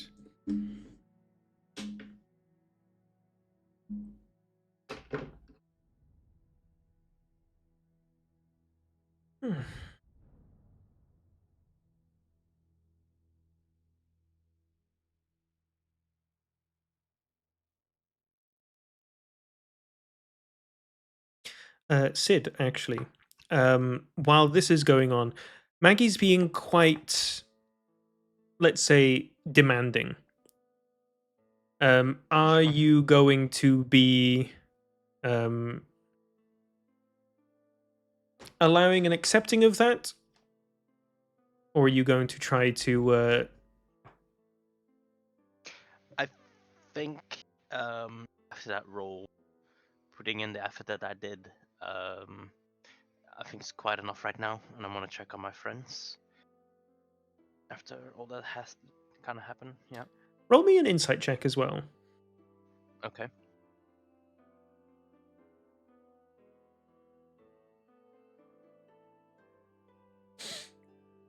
During the extended time you've spent together with Maggie now, one thing that you've learned, and that's comes to you as a sort of like a brain blast for Sid, you sort of like see aspects of her personality unfold and start to map onto other bits of her personality. Magdalena is a incredibly greedy lover, and during this entire time she's not really asked much if you're enjoying things. She just kind of repeatedly states that she's enjoying things. And so you get this brain blast moment where you're like, she's kind of quite a selfish person.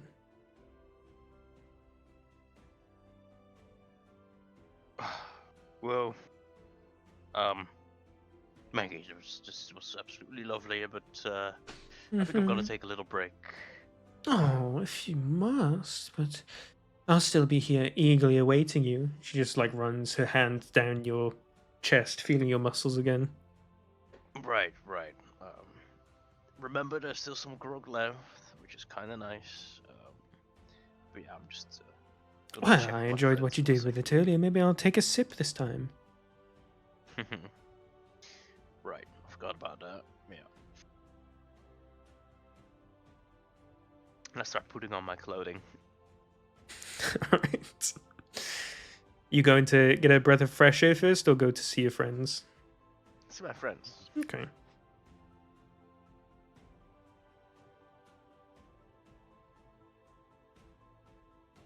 So the whole group is still together. Yeah. Zinni, do you have your response yet?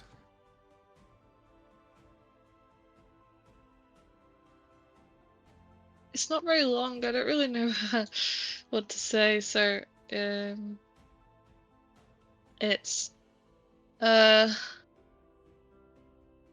yes, you're right. I just hope she's okay. Oh, I've said she.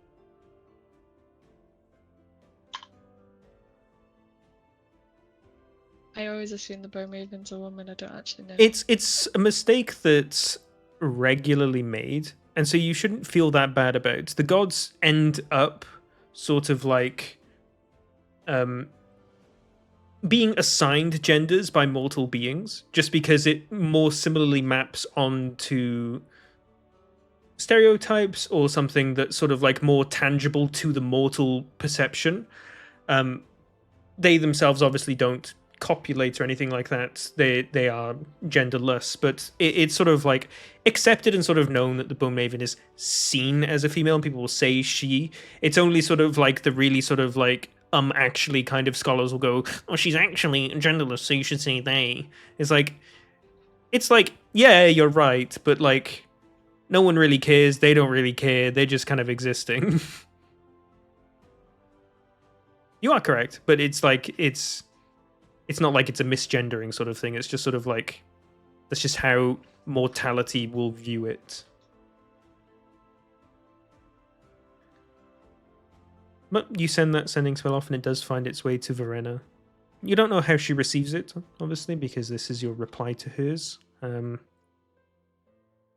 it's been oddly good to touch base with someone who feels maybe not as panicked as you, but really understands the depths of sort of like worry about everything that's happened.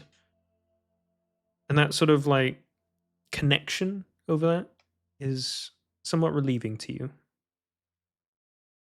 At this point, Sid comes into the room, and you see that he looks rather sallow and gaunt and bordering on exhaustion. It's the first time that you've seen him since you boarded the ship. Guys, you okay? Angel's just there as well, right? Everyone's there, and at this point, as you walk in, there's a couple Wait, other who the fuck people. are you? Oh right, you're Andros. Yeah, sorry. There's a couple of randoms. I- One of them's a woman with her child, and she's sort of like, you see as you walk into the room, she gives you a scowl and turns her child away from you. And I just look up at Sid and say, "Who?" Right. Good on you. And at the same time, I'm having a quick sniff of my armpit. You fucking stink, my guy. It's alright, Sid. It's alright. I basically cast prestidigitation on him to make it all, be better. You smell fucking fine, my guy. Sid is waiting for 2-3 seconds just to see if he's turning into a chicken. Sniff yourself again. Alright. Do it! Okay. Yeah, I'm just making sure I don't see any feathers right now. Alright, 1 second. You're not a chicken. Oh! Yeah. I just showered you with magic. You're now Right. clean. Magically clean. I'm still not entirely sure how I feel about this, but thank you. You don't stink, It's something. And I'm not a chicken, which is good. and you're not a chicken. Yet. No. I'm not doing this. Anyway, guys, I just came in to check on you all. Plus I needed some away time from Maggie. You feeling okay, buddy? Oh yeah, things. I had a good time, okay, but she seems a little bit selfish. That's all. Oh, just a little. What do you mean? Sid, she literally used you to buy herself a ticket and didn't ask you once whether you were okay with any of it. I mean, I mean, even this little buddy, and I show him Sizzle, who's been with me. Oh yes, Even he Sissel. don't like her. Wait, Sissel, you don't like her? Sizzle comes out of Anxie's hood and just sort of like looks at you with a sort of like disappointed look. I mean, sometimes, the little Starts guy to down frown here a has little. mind on his own. I'm sorry, alright, but I do have fun with Maggie. For the most. That's important. Yeah. Wow. At one point, she was like, she wanted to, like, it's fine. I don't want to talk about it. What did she want? No, it's all right. We didn't do it. We just did other stuff. But yeah, you guys are fine. Yeah. Yeah. Just a You- yeah. You would hear in your head, we're gonna take watch over Andros here, in case he ends up killing someone else. So just nuts at Anxie. making you think it's a good idea.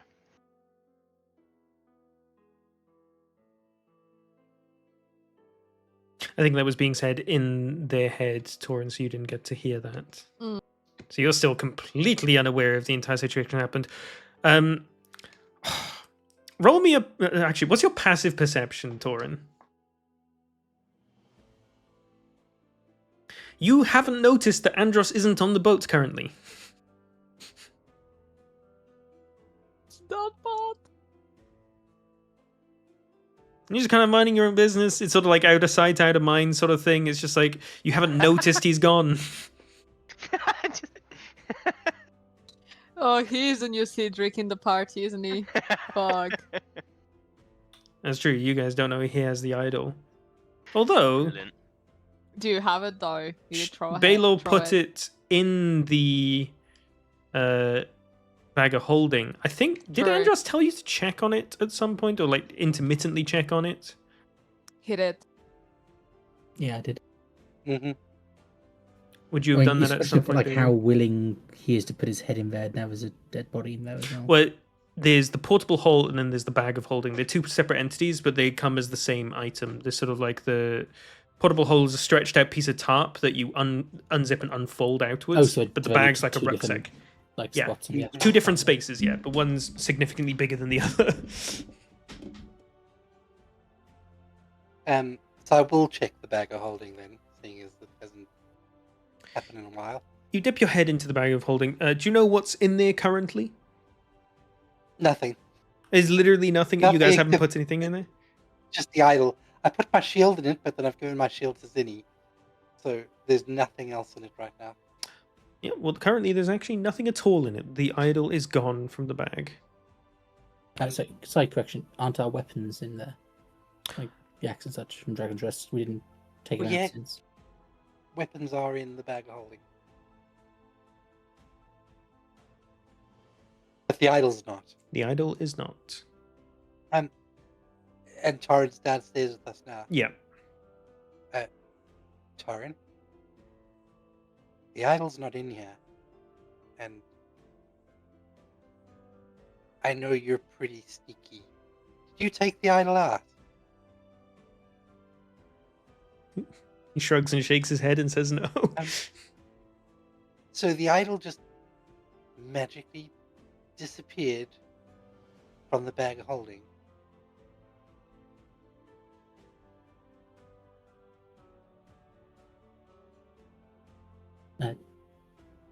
Am I near them or are they the other side of the room? Oh no, I'm not blaming you. I'm just asking because it's missing, and I just want to be sure it wasn't you. Do you know where the idol is?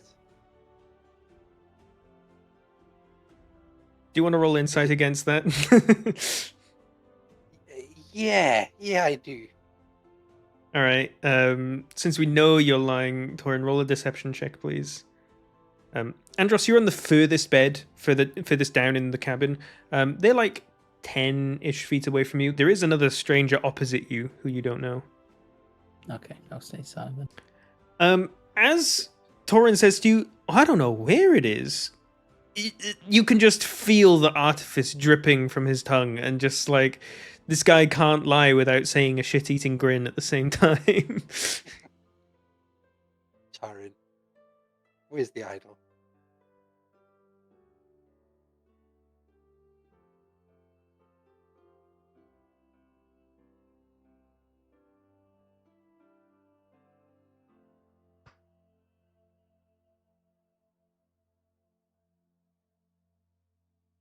It got back into your pocket again. Yeah, something freaky's going on because it was in the bag of holding, and we know that's on another plane of existence, and it managed to get from another plane of existence back into your pocket. Okay, that's freaky, very freaky. You threw it off the boat though.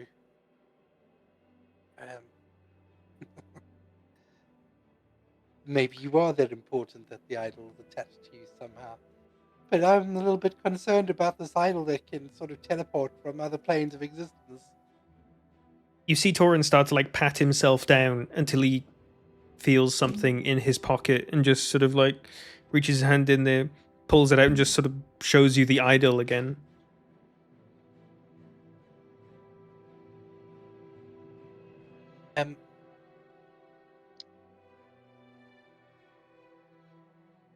Okay.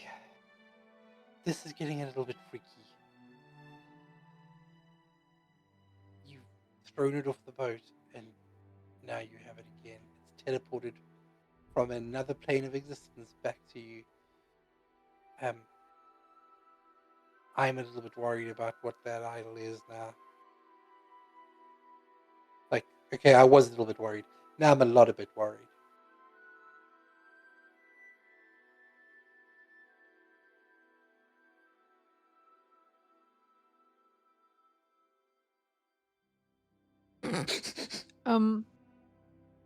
I don't know if I want to touch it. He's I like don't trying to think we shove it in should your face touch it. almost. Keep that in your pocket, Torin. We can get my master to check it out for you. Just a thought out of character. What if we give it to somebody who has 3 items already attuned?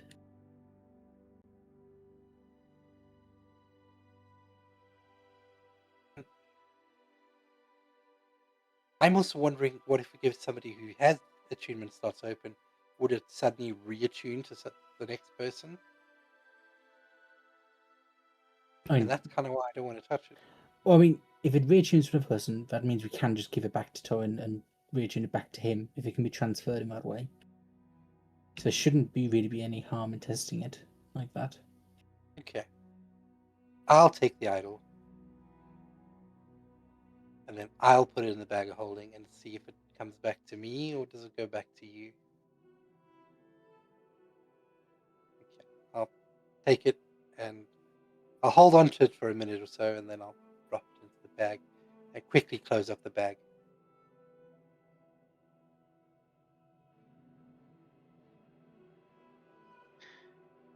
I'm back. I had to miss the last 5 minutes. Sorry. It's alright. And Torin's been fucking around with the idol that he found in his pocket again. What was Right. the last thing that just happened, Shift? Can you recap, sorry? So I took it from Tara, I held on to it for about a minute, and then I dropped it into the bag and quickly closed up the bag.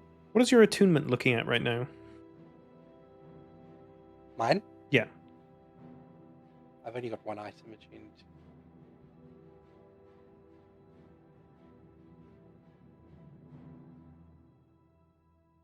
So you've got one item attuned. What is it currently? My cloak. I spent a long time crafting the cool name. Can you say the full name, please? The cloak of Leperine Might. Let's go. I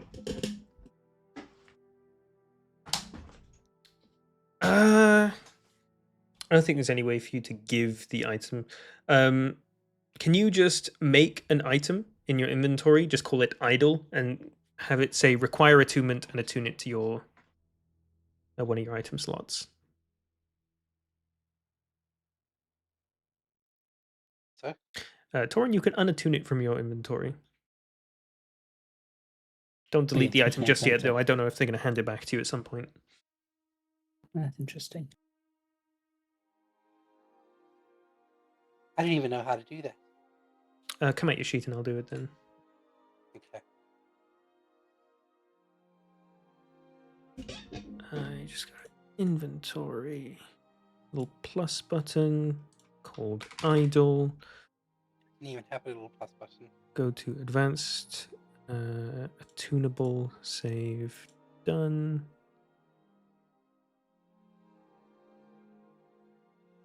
Bingo, and I'm out of the sheet.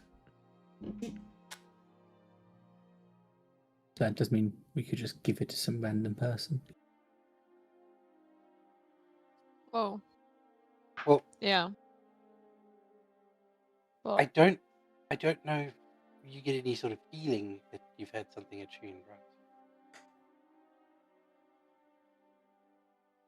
I don't know that it's attuned to me, and so far as I know at the moment, it's in the bag of holding. Mm-hmm. Okay, well, we'll see who it goes back to then. Yeah. Just watch it go back to both of you.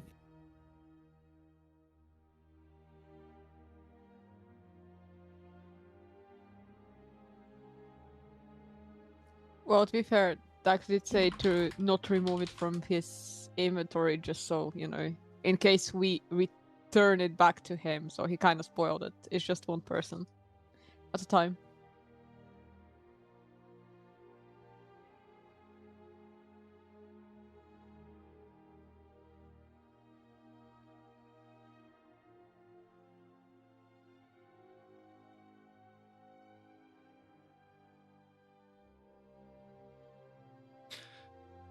So, the idol is now in the bag of holding. Would anyone like to do anything else before we take a long rest? Okay. Andros, Oh boy. you're not sleeping at all, right? And we're keeping a watch. Who's keeping first watch? I will. And second? I will. And third. Can Mhm. Can I just suggest you have 2 people on watch, just in case? Don't have that many. Yeah, you don't have that many people to spread Okay, around. Fair. I'll do 3. Okay. Oh, can I hand my wand of paralysis to Anxie?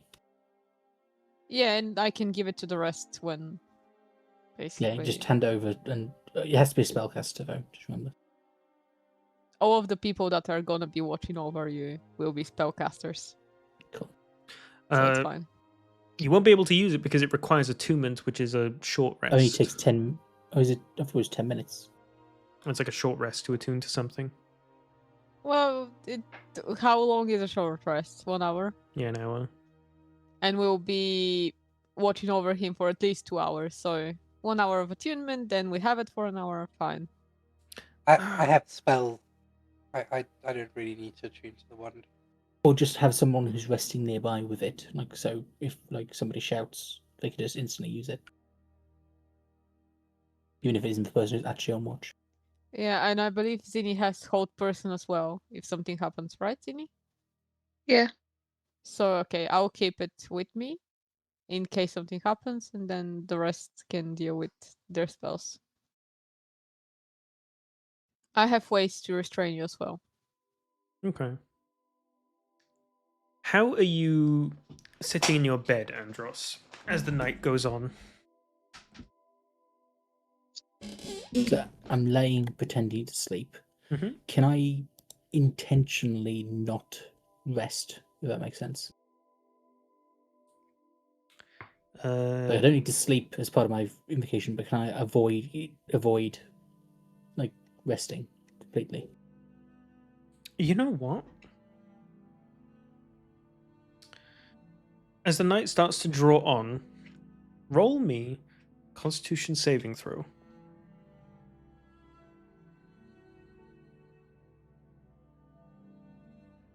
Though you know that you don't need to sleep, you feel tiredness trying to take you at several points in the night.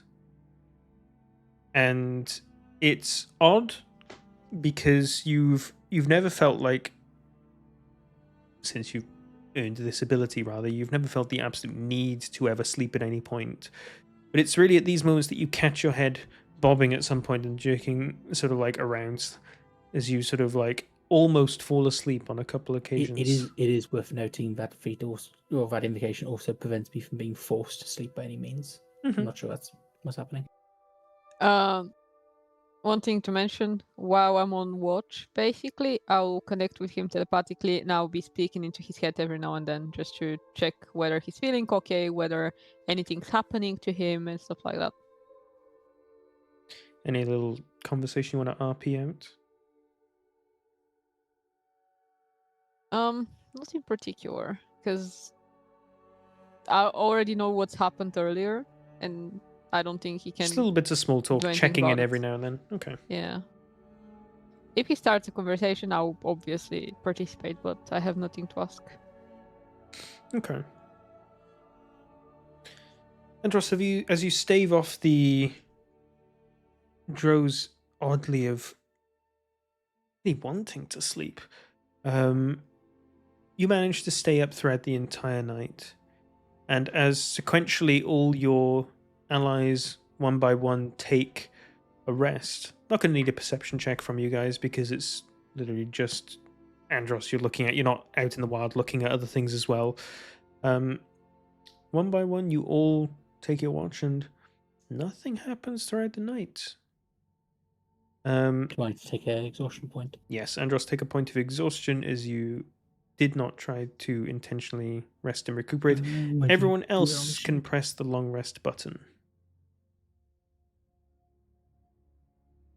Okay. Much needed. Out of character, the reason I didn't want to rest at all was rend essences once per day. Yeah. Yeah, I figured. Or rest. Oh, how very wise of you. He's a smart man.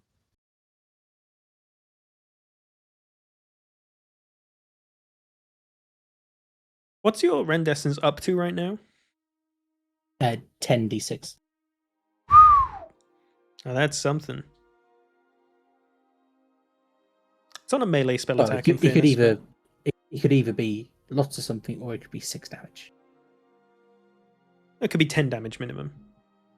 Oh, 10, sorry, yeah. So, you all awake from what's a very restful sleep. The gentle bowing back and forth of the boat actually proved to aid you guys somewhat in keeping you asleep. Some of you almost reminded of a baby being rocked in a cot sort of thing, where it's just the gentle, melodic back and forth of the waves. The water was very calm throughout the night, and you're thankful for it. But as night turns to morning, rest turns to rise, golden light starts to streak into the sky, and for those of you that go above board, you see a glorious sky above you with not a cloud in sight. Those of you that come above board as well, the captain or an officer turns to each one of you and says that you'll be docking at Port Ceramis within just an hour or two. Traveling through the night has its benefits.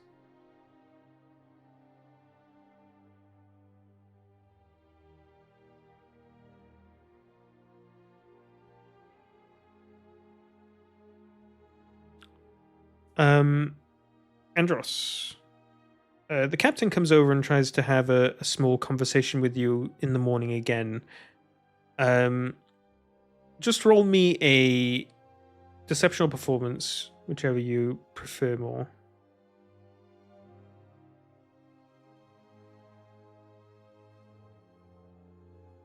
Is this with the exhaustion point? Yes. That's with poison, so but I presume the poison counteracts my advantage. So just the Yeah. first So one. just the first one.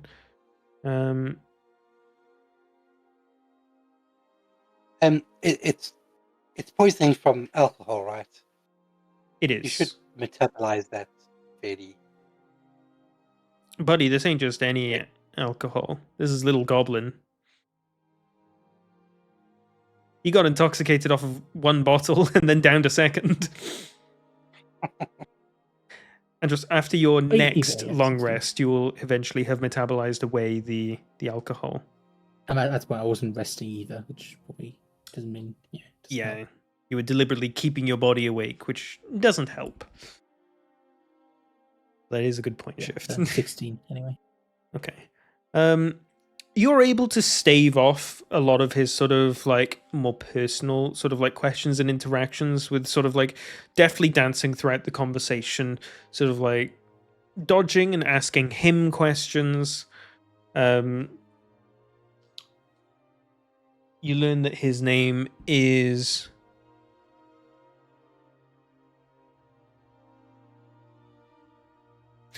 affectionately is Mips. You get the feeling that it's longer for something else, but you obviously don't really want to ask that because that's a question that you canonically would know. And he doesn't ever make reference to your name either. So you're still unsure of what you were actually called in this altered self form. But you thankfully sort of dodge questions and just walk off somewhere, giving some excuse that you need some fresh air or something, and are able to thankfully dodge too intensive an interaction. But it isn't too long until you can start to see Port Ceramis on the horizon. Someone from the Crow's Nest called Land Ho, and you can see just barely on the cusp of the horizon different and many ships. Some sailing into docks, some being moored at the docks themselves. You see a whole litany of ships, mostly ones that are considerably bigger than your own. They, from what you can gather as you get a little bit closer and closer to them, they're all mostly cargo ships, as that does seem to be the majority of what ships are doing in the first place. An hour further still, and you come a little closer to it again, you start to see a lot more of the city skyline around. Aren't many tall buildings here. There's a couple warehouses that are like blocking view of the skyline past it, that are like close to the docks. Past that, you can't really see too much of anything. But another 10ish or so minutes still, you can see way further on in the distance beyond the city, you can see the tip of a mountain start to come into view. Anxie, you know this to be the Zator Mountain, or the Zator Mountain range, rather. The closest one to it. It's quite far away from Port Ceramis itself, but it's still quite just barely visible on the horizon, given how big it is, and you know how big it is, having walked past it yourself on your way to Ceramis the first time around.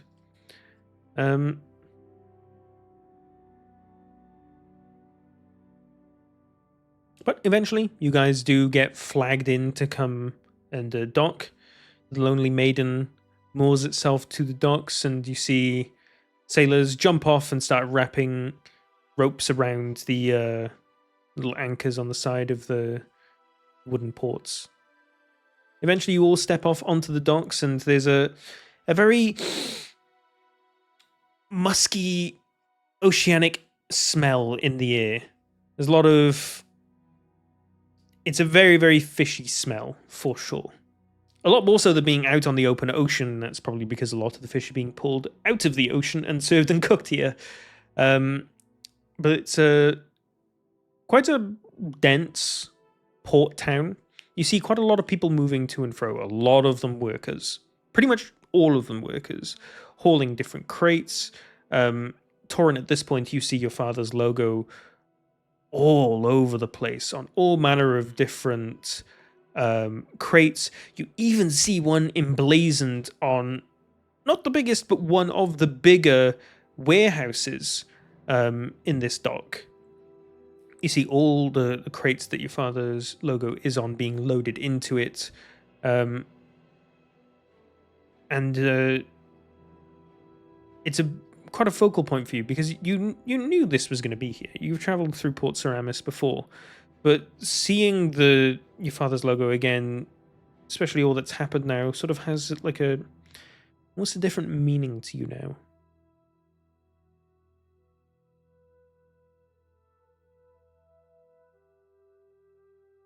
So are we off the boat now? Or...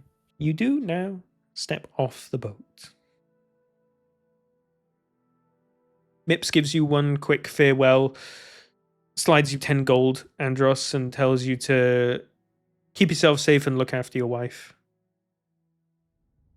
Yeah, I was wondering if, yeah, safe sailing, and I head off. Wait, give him a wave and head off. All right. Take care, pal. As soon as I get around the first corner, I transform back into Andros. All right. That's walkie fucked up. Well, I mean, I couldn't exactly say. Oh, sorry, I'm pretending to be your friend. He's dead. No. Taking money after as well. Oh god. I mean, I don't know if it's related, but my current gold count is 6666. Oh lord. Before the 10 gold. Oh lord. Are you taking the 20 gold that was in his bag as well?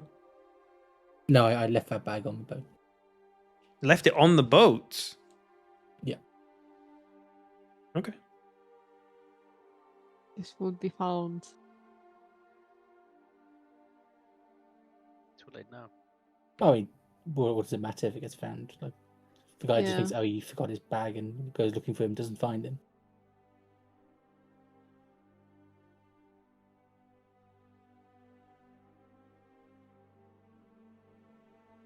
Torin asks if Baylor wants to check on the idol.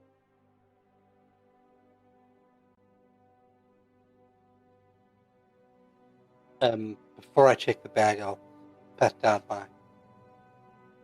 my clothes and body and see if the idol has come out of the bag of holding. Baylor, you feel a bump in your pocket that was not there before. Is it a banana or is it the idol?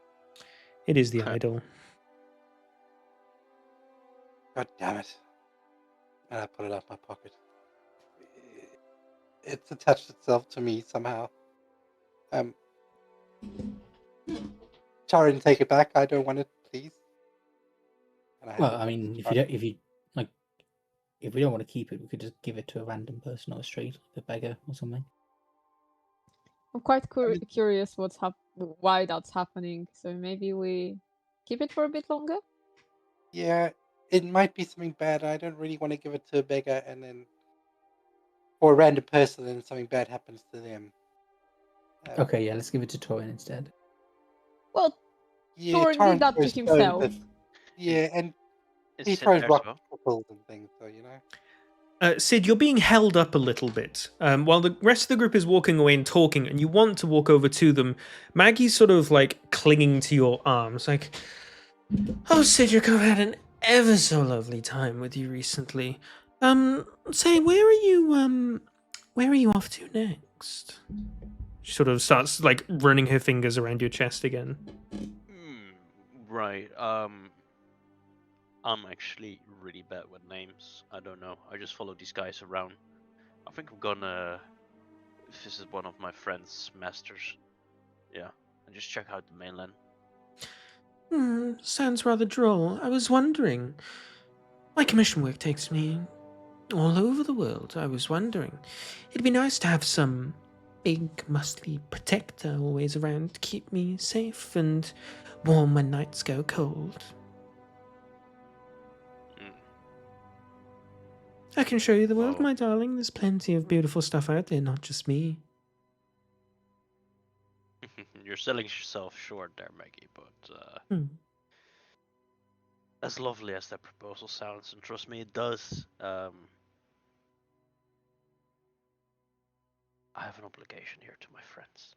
Alright, I Oh, need to keep them them? safe. Come on, they don't need you, but I can offer you the chance of a lifetime. You know, there's many that would like to dine with the kings that I have, see all the sights that I've seen, enjoy my magic as much as I am able to produce it. Barely anyone has, in my opinion, been entitled to receive such a thing, but you, my big man, are something else. So there's a little smirk on his face. While he was talking to her, he was just looking away a bit, looking back at her, looking away a bit, but he turns his gaze toward her, obviously leaning over a bit, and just looks her in the eyes, and he goes, Maggie, I have a world to save. Oh, pish posh, come on. Gods are doing whatever they want to do, the fickle people as they are. I understand. Trust me, we don't even have a plan yet, alright? Well, the plan is to save the world, but we don't exactly have a plan. Yeah, That's- which is why you should stay with me. I'm obviously far more capable. Come on, they I don't was need you. talking to Kings. I think Sight's gonna save the world, Maggie. Come on. Besides, the next time we see each other, you know, there will be a certain yearning. I'd rather not have that. No, I must insist. Come with me. And she starts pulling you and being a bit more forceful with it, trying to walk you in another direction. Shikamaru, I'm just gonna stay completely still. Do we see that? You guys are off talking about the idol while this is going on. Mm. If you want, you But- can turn around and see this, but said you. I'm not even going to let her roll a strength check. She just really, at some point, tries to pull at you, but doesn't try to seem like she is. Come on! She gives you a light slap on the chest. I told you, let's go.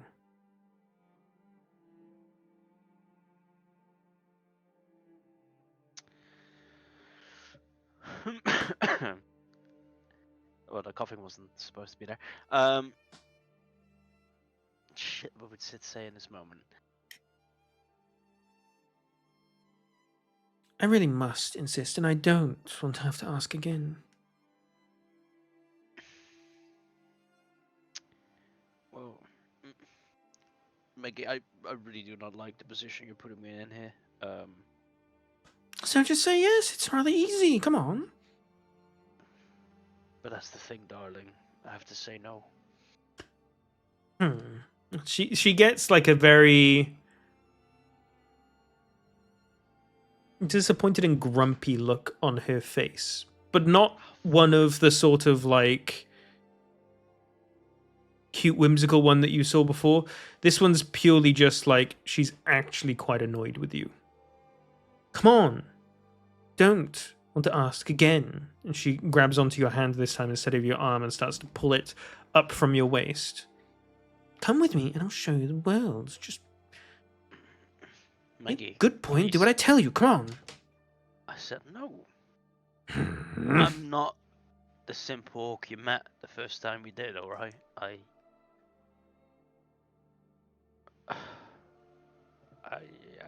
have things I want to do now. And going with you would not make me able to do those things, right?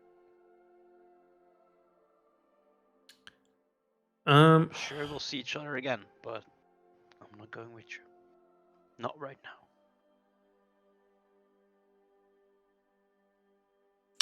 She casts telekinesis. And she attempts to pick you up. Roll a strength saving throw. I would like to look back. This is when you start to hear a scuffle and when you'll start to look back. A 15 fails. You get lifted 5 feet into the air and your arms are sort of like ratched at your side. And she starts to Maggie. walk off. I immediately Maggie, put me down. Come on. I immediately try not to forcefully get him out of there, but like I use suggestion with my sorceress ability so she doesn't see it coming. And I would suggest an action after she rolls a wisdom save. And I'll cast Silvery Barbs if she manages to beat me. What is the suggestion? The suggestion would be that she's a bit tired after all this blissfulness, and she prefers it when she doesn't see him for a while, and then she manages to, do the deed with him. Hence to why she needs to get the fuck out of there for a bit, and then someday they meet again and have a wild gathering. Again. She rolls. I feel like she's had enough if she needs to leave. Didn't need to say that. Rolls an 8 for a 15. And she fails. Ooh. She needs to put him down and leave. She stops moving. And Sid also stops moving as well. You're still there squirming as you sort of just are being floated away. You gently get rested down to the ground, and she turns to you. If you insist, and she snaps her fingers, then telekinesis drops. She comes over to you and starts curling your chest hair in her finger again. After all, isn't that what they say? Time apart makes the heart grow fonder. Taps you on the chest. I'll see you some other time, big boy. Okay. She turns and sort of like walks away with her head held a little bit too high.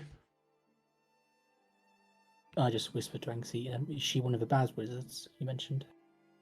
Yep, she is. Apparently not as strong as she thinks she is, because she didn't even manage to beat me.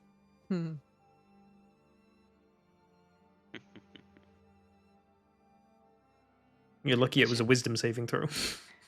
Exactly. So we learned that she's an evil witch? Like, what's going on right now? It's just selfish fuck. She's just not a very good person. No. Oh, I hadn't noticed. You were a bit distracted. Everyone else could tell. No. Said she's not a great person. Yeah. Also, I'm starting to see that now. you know my magic that speaks into people's heads? The one you hate. Yes. That magic just saved your ass. So let's move on. Alright. Okay. Still though, I don't like that magic. I won't use it on you. Like When last you night. don't need it. Okay. Oh, Alright. Yeah, What yeah, if she did that yesterday? What if you couldn't, get out of her grasp? Well, You have to be specific about what kind of grasp we're talking about right now. The bad kind. The one I you mean- don't enjoy. It was all quite really enjoyable, to be honest. Even the I one see. just now. Oh, that grasp. I was The thinking about magical. last night. Yeah, sorry. No, obviously. I don't What- like floating around. I don't like being turned into chickens. I don't like any magic. Not in my head, not in my body. Anything. She doesn't use her magic for good.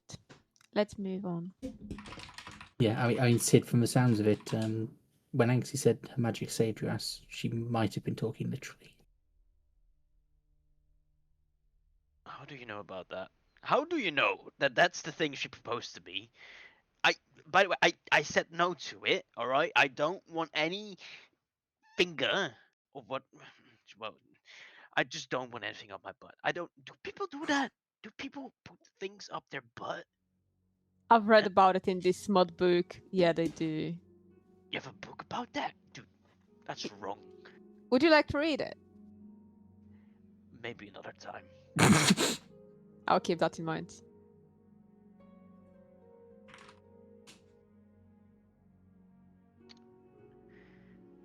Well, this isn't awkward or anything. I think she got a good head start now. We can kind of keep her distance. Shall we get going? She Well, won't that's come a- back now. At least for that's a- 8 hours. Let's move That's a on. good point, though. Where are we going? Well, off this Oh, fucking boat right. to start with. So, guys, Oh, we're already off the boat. I'm on land now. see, I'm Yeah. not entirely sure which way we should go. Right? There is 2 options, but at least we can start moving towards Relendrum, and then we can figure out where to go after. I really feel like this is something you guys should have discussed on the boat, but yeah, alright, sure, No go one- ahead. I'm the only person that knows where we're going, so how am I gonna discuss that with everyone else if they have no damn idea what's happening? Well, like you're doing right now. Also, on the boat we had to deal with other stuff, so let's move on. I mean, you got me there. I know I did. I mean, you got to admit, though, we dealt with that pretty well. Yeah, surprisingly well. That's scary. Yeah, and the boat didn't try to kill you or anything. You know, like your parents. That's just Too soon? too soon, Was it soon? probably. Recently? Well, I'm sorry, Andros. But you're still alive, you know, that's what counts. Unlike your parents. Talking to me? The Talking to portal Andros. has space for a few more bodies if you carry on. I mean, in all honesty, none of us can I has slap- any parents, so can I let's just move on. Can I slap Andros on the back with like a hearty laugh? Like, ha ha ha ha, good one. I think he means it. Oh, Andros, I never felt like you had a sense of humor, but that was great. All right, let's fucking get out of this shitty, what do you call it, oceanic smell that we have here. I don't know where I heard that word. Such a stupid word. Who uses that? Fuck you, buddy.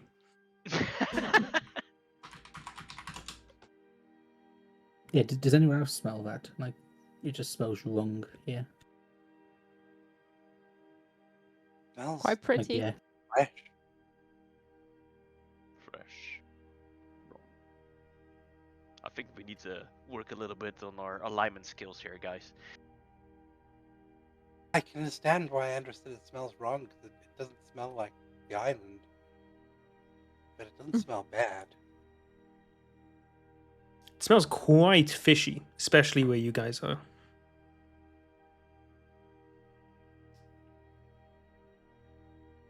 Okay, maybe it does smell bad. Let's move away from the fishy smell. You guys are right in Well, the docks. fishy as in like fish, or fishy as in like something's up, like we're being tailed. Fish. Or fishy as in whatever Sid's bedroom ended up smelling like. I kept Hey, myself don't from ruin saying me. that. Oh, I want to make a joke about that. Like in like 10 seconds time, I had such a good. Oh fuck. Yeah. Just Oh, imagine man. that poor officer having to clean his quarters now. He's gonna go Exactly. till the fucking room stinks, bro. That's... No. I would have been like, wait, you guys are just smelling the smell now? Exactly. I was gonna say, so there is no change in the, the aroma Did for everyone citrus. go there? Jesus. Yep, pretty much. Some of us. All right, yeah. Cool. Old lady Sujana smells like fish. You see a like it. couple of what look like the town's guards posted around like the edge of the docks. Not really doing much of anything. They're just sort of like milling about. But as you start to walk away from the docks themselves and where the boats are all moored, you start to hear a cacophony of ringing church bells. Dung dung dung dung dung dung dung dung. You hear it coming from multiple directions. Quick question: do we see anyone else walking around with weapons other than guards? Yeah, So there it's are a plenty of mixture. people walking around with their weapons. Okay, it's probably worthwhile getting our weapons out. Like if mainland's dangerous, you don't want to be unarmed. Oh, we should definitely do that. Is it dangerous here? Well, that's what we keep getting told. Everywhere is Chaos dangerous. and dangerous and doom and destruction, etc. Alright. I'll Stay open alert, up the guys. bag of holding and I'll walk around and everybody dig out their weapons. So one by one, you will pull your weapons out of the bag of holding, re-equip them to yourselves. What Aramis is yours? You do hear like this, the ringing of all these church bells. Baylor and Zinni, with your passive perception, you start to pick up on the fact that there's, you think, 3 sets of them, 2 from off to your right and 1 off to your left. Dung dung dung dung dung dung dung dung dung dung. All just going off. Everyone around. Some look like they're trying to phase it out. Others are sort of like looking over vaguely in the direction with an angry expression. Many other people just trying to get about their day and just trying to not pay attention to it. It's cacophonous is the only word to describe it. It's just never ending. They all started ringing together. at the same time? No, you've Oh. just only started hearing them once you've exited the docks, which is very busy, filled with lots of busy people. But it's Right. now, as things have started to get quieter as you move into the city, that's when you're starting to hear them. Is this normal for mainland? This is pretty unpleasant. Thanks, I believe that question's posed to you. How am I supposed to know? No, you know more about mainland than any of us. Well, I guess we could check the marketplace, see if they sell like earmuffs or something. I would think that this cacophony currently is happening because of what's happening everywhere around the world. I don't remember it being that loud the last time I was here. Seems a bit silly though. Our gods are missing. Let's ring lots of bells. I'd assume it's more of a, people trying to gather up and be together in time of need type of thing. Like gathering up those bells are probably going to make you deaf. That's just assumption. What are the citizens doing? A lot of them are just going about their day. Some of them you can see are straining to try and tune it out. Others are looking vaguely in the direction of where it's happening with angry expressions. People are just seeming very tired. One of the angry looking folks, can we maybe try and speak to them? Yeah, you can sidle up, and as they're just sort of like, Hello? hey, What's this all about? what's what about? The bells. Where are the people going? Like, Oh, it's you island natives? I am, but I'm not from here. You know what's going on? Yes, I assume this is some kind of a Yeah, some of gathering the for people to fuckers at deal the with it? church think it's a great idea to just start ringing bells as loud Hey! as they fucking can to get their gods to come back. It's so stupid, man. Oh. They Yeah, I'm not the only one who thinks it's stupid. Well, lots of people think it's stupid, Andres, but it helps other people cope, so... There's a bunch of them over there at the church wailing and fucking bawling their eyes out day and night as if it's gonna fucking help anything. They're gone! Move on, lady, no one cares. They're not gone. I like this guy. Well, yes, they are, they're gone. No, they're not gone. They're just dealing with something that you can't understand. Maybe someday they will be back. Okay, let's move on. Bye, guy. You're one of them folk. Alright, fuck off, lady. No, I just know more than you. Excuse you me. freak! He would hear in his head when he leaves. Sorry, are you going to speak with him? Sid? Can you please not put up that tone towards my friends, please? Oh yeah, but they don't, like, they're already a religious nutjob. They don't need to ask me what's going on. Alright,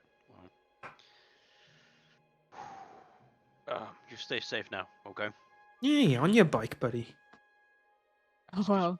Excuse me. Let's move on, Sid. He will get what's coming for him. He would hear in his head once he's like a bit further away from us. So religious folks are freaky. What about you, idiot? You hear voices in your head. You hear him as soon as you start talking. Oh, Jesus, you fucking. I'm your god now. Fuck off, you fucking freak. Lovely. That's right. Well, up with your day. Hope you... No, no, no, no, no, no, no, no, no, no, no, no, no, no. That's some really small No, coffee no, no, energy. no, no, Move no, no, no, no. And that's how we got into a fist fight with the first person we met. on.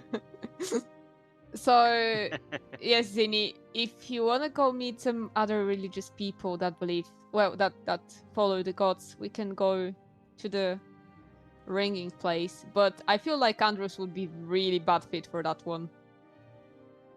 honestly, a bunch of religious people crying kind of sounds like something I'd like to see.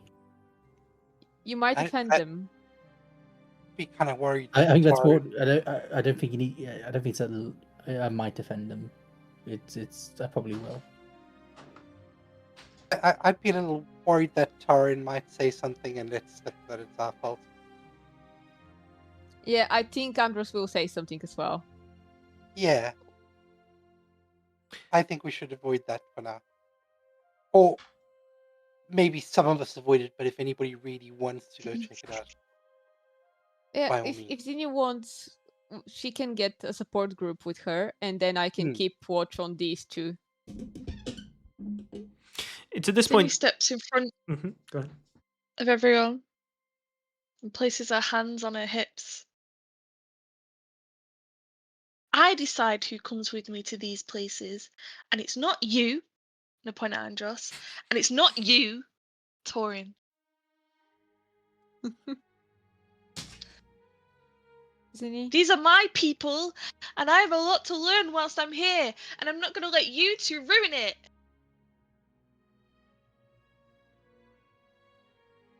That's correct, Zinni.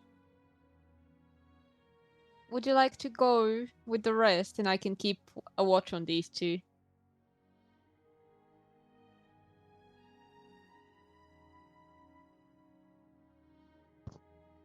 Yes. Okay. You should go, Okay, guys. Let them go to their ringing bells. Then I'm gonna go find a magic shop and a teleportation sigil. It's at this point that you've sort of meandered towards a market, just as you were walking and talking, and you hear a voice come above the crowd, and you turn and look, and you see a man stood on a soapbox who's seeming to be preaching to a small audience. Friends, brothers, sisters, I tell you, these are the signs of the end times. Those who are above us have abandoned us, and we are all left to ourselves, children wandering aimlessly. But take heed, Brother. we shall fight through these trying times, each and every one of us. Come, let me tell you. I shall tell you how we shall pass through these times. I'll interrupt him Mm-hmm. here with a suggestion. And the suggestion would be that he goes on with his day without, panicking the rest of the people and just leaves. Basically apologizes and leaves. I was gonna do that, but with a much funnier suggestion. You can do that if you want. Does he have to beat? Sorry? What does he have to beat on the roll for suggestion? 16. Oh, that's a 17 on the die. Oh, and there is a silvery There's barb the silvery coming his barbs way. coming. What's going on? That's a 10 on the die this time. That's not beating your 16. Sucks to suck. It's at this point that he sort of like stops, and you see all the people in front of him sort of like gasp and like, huh? On second thoughts, brothers, sisters, I'm gonna leave. Go do something else. Find your own way throughout this world. And you see a couple people fall to their knees and start crying. You see a couple of others start wailing and just, no, no! Brother Ted has abandoned us. Even as well, now we must fend for ourselves. These all seem to be very working class folk in a lot of sort of like scrappy clothes. Many of them just barely not smelling bad enough that you can stand next to them. These are all quite impoverished people that definitely seem to be looking for some comfort in trying times. How many are there? There's about like 30-ish. Now is this the time Andros starts a cult? I was thinking of giving them some gold, brother. Oh, you can do that if you want. I'll give like 3 gold each, basically. trying to make them feel like there is more to the world. Oh, as soon as you start giving out money, you get fucking bum rushed. A whole rush of people immediately start and come jostling you, pushing you from like side to side as you start giving out Get 3 the gold at a fuck time. away. People scrambling over each other, pulling each other out of the way, clawing at your gold pouch as you start to like give out. I will Can I get cast him fly too? on myself, Well, that works. so they can't touch me, basically. So, okay, you're up in the air flying. What are you doing? You've given out like 12 gold at this point. Well, I'll try to give all these people and then just get the fuck out of there. I whispered to Torrens, like, I thought we were the ones supposed to be causing like chaos and panic. As you start to give Shut out the fuck up. gold to people, as you reach down and try and give them to people, other people claw and snatch at your hand and yoink the gold away. And every time you try to give gold to someone, some like 8 people reach their hand towards your direction, all equally scrambling for it. Well, once I see that's not working, I just get the fuck out. Like, I fly away from them. You've got like 8 or 9 people chasing you. Okay. At this point, Sid sees this all happening, right? Mm-hmm. I mean, wait a second. And- You don't have to. I can just fly on top of a fucking building and turn into someone else. No. It's different. My Sid is interfering. He yells to everyone. Okay, everybody! Look at me! Listen to me! Do I need to roll for anything to get everyone's attention? You should roll a performance check.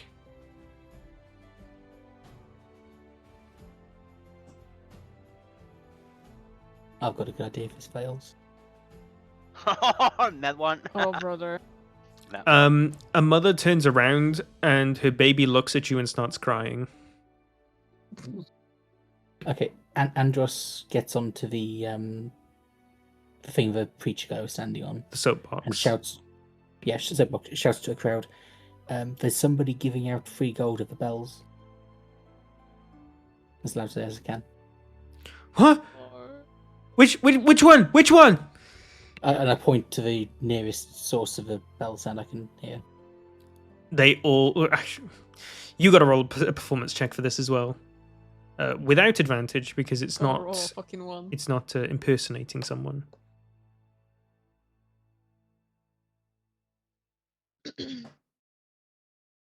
So am I doing it normal or disadvantage? Disadvantage because you are still poisoned. Yeah. You see, like 3/4 of the people immediately start belting it towards that direction. You're on top of a building right now, Anxie? I'm on top of a building, trying basically to be away from people so they can't see me, and then I will turn into Magdalena. Someone's climbing the drain pipe up the building to try to get to you. Jesus. I can fly up 60 feet, and they can't fucking reach that. Yeah, but now you're a person in the middle of a town with people chasing you while you're floating in the air. You see as it's just a 1-story building, but as this person climbs up to the top, please, miss, please, just some gold. I need to feed me kids, please. And they start like scrambling and crawling towards you, like accidentally kicking a couple of roof shingles off as they do. Please, miss, come on, just some gold, please. They've got their hands out to you. There is no fucking way for me to get the fuck out of that situation. Like, even if I fly away. Well, you can still carry on flying away. You went on top of a building. They've climbed onto that building with Yeah, you now. You're just witnessing it. Yeah. I don't fucking care. Like, get the fuck out. Like, he hears in his head. Seeing that view, the gods will not be pleased. You need to go back down and continue on with your life calmly. Jesus. You also now need to roll a performance check.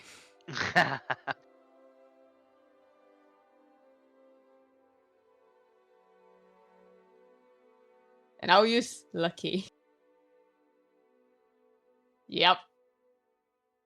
As you say this with your back like half turned and they just hear it in their head, you see them in the corner of your eye just freeze and just sort of like look down. look ashamed. Oh no. No, no, no, no, no, no, no. And they start to immediately scramble back down the building. I'll hide so no one can see me, and then I'll turn into. Who do I turn into? I'll turn into Levant. Okay. Using then your go back changeling down. shapeshift? Exactly. Okay. So I do since, hope the bells I sent them to other ones that Zinni and all that went to. I don't think they've left So- just yet because it was only as you only Yeah. agreed to do it as you came into the market. Okay, okay. Mhm. So, as my performance did not work, and Sid just made a baby cry, he has a little moment of like, oh, fuck, this ain't working. And then he just yells out, I'm giving out free gold! Free gold, anybody? Roll another performance check with disadvantage. That's so bad. I just convinced like 3/4 of the crowd to leave. They're never going to turn right back around again. Some of them turn and look at you and sort of like give you the cold shoulder and try to avert their gaze from you. I think that's even worse. This toad is fucking strange, guys. I- Okay. I am literally willing to give them free gold. I just want to help out. But they don't like me here or something. I would like to go back to my friends looking like Levant. Could I please do that? You head on back, and I think the group catches on rather quickly that it is indeed you and not Levant. Oh my god, the fun! What are you doing here? Holy shit! The coins? Were you on that boat as well? Sid, it's me, Anxie. Huh? Yeah, I had to cover up. Well, turn back. Stop with this silly I magic. can't. They will start like climbing me again, and I'll have to kill someone, and I don't want to kill people. Alright, well, I'm definitely an advocate of not killing innocent people, so. Alright. Exactly. So let's move on with the day. I did something I'm the stupid. fun, though. Anxie, at this point, you notice Torin is MIA. She looks fine. Oh my fucking god, Torin. Torin, come here, boy. I just point at the curtain store where he's hiding behind the curtain. No, he rolled a 31. None of you can fucking see him. You have no idea where he's gone. Wait, where the fuck did Tori go? Wait, Okay, Well, if I we don't don't find... I don't hear any crowd shouting, so he's doing less damage or less. did he believe what you said, Andros? Is he maybe to the bells thing? Possibly, actually.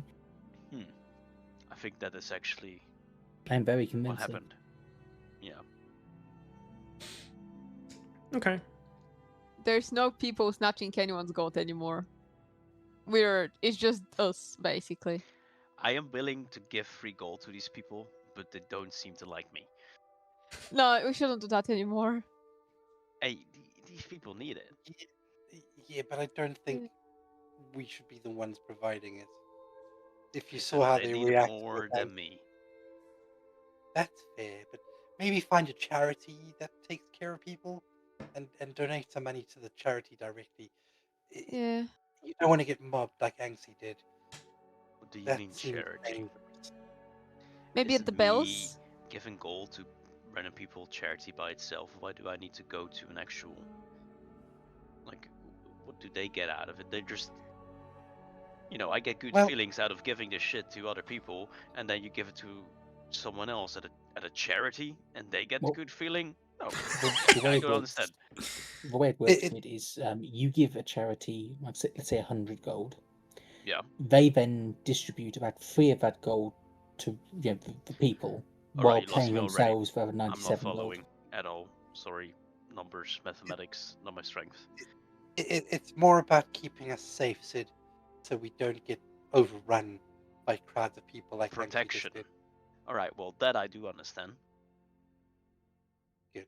Well, at So least for now, they, let's they hold the gold. fine. All right, unless it's like a child.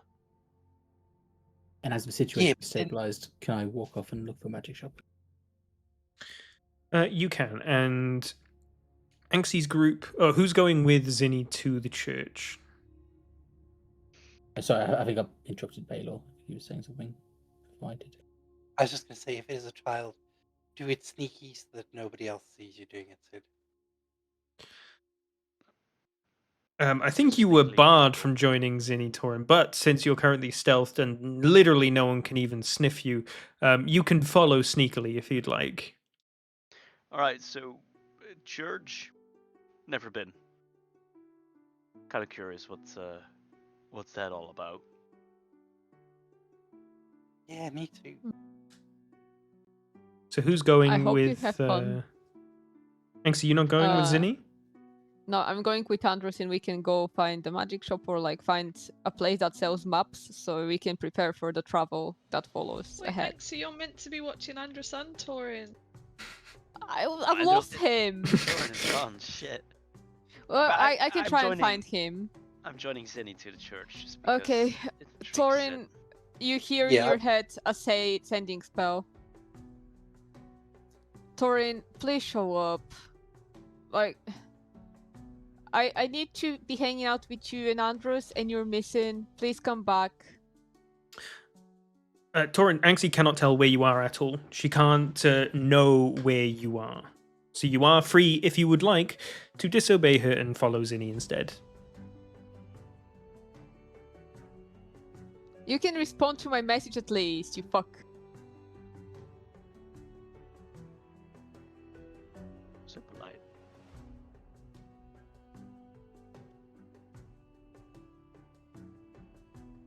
Does he not remember the time we turned him into a chicken? Apparently so.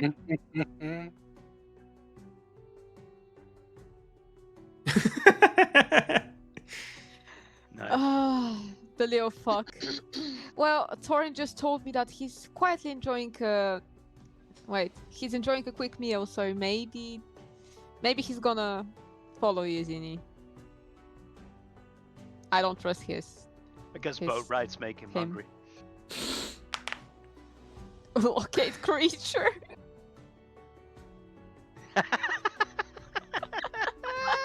I was just looking for the same spell to see if I had it prepared. Is Oh, my hero. Well, I was waiting for someone to tell me that he wasn't with Anksy, so because I didn't want to just randomly use it, right? Well, I would say it's fine for you to do it as you've both sort of like, as you are parting, you realize you can't find Torin. that's So so yes, funny. you can be told for sure. Yeah, Anksy just told me, and so Like, Yeah. does he count as a creature though? That's what I was just looking up. I do Could believe be. humanoids and people do work on locate creature.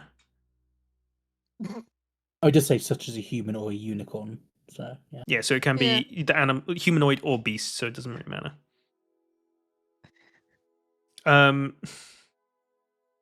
Okay, Zinni, you cast locate creature. You concentrate Love it. and you feel a ping and a pulling sensation from the back left of you, not too far away. In fact, just behind the building that you just passed.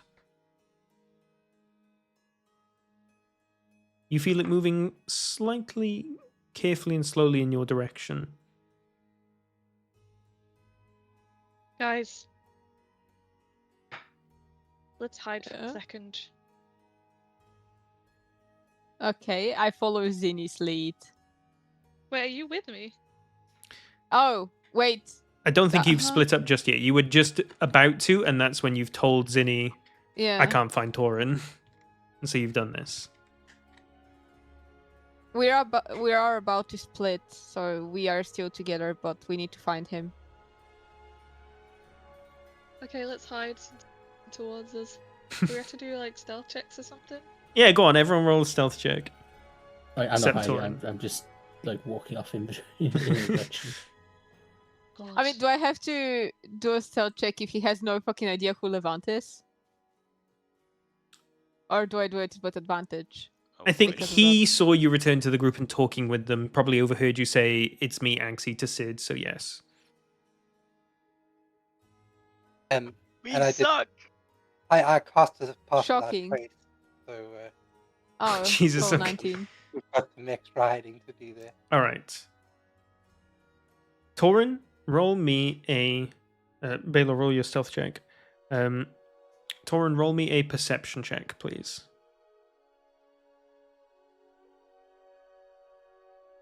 An 11 does not beat a 15, which was the minimum you needed. The group has disappeared.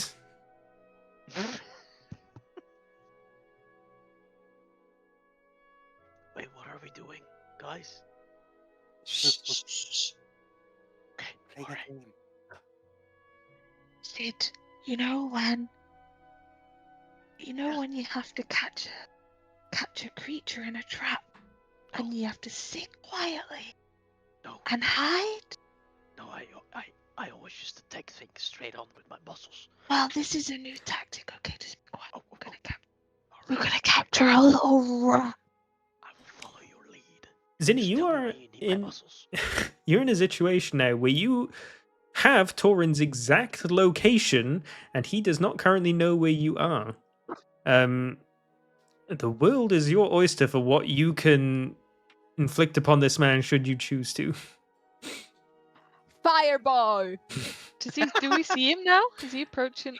You can't see him approaching, but because the locate creature lasts for an hour as long as you're concentrating on it, you know exactly where he is.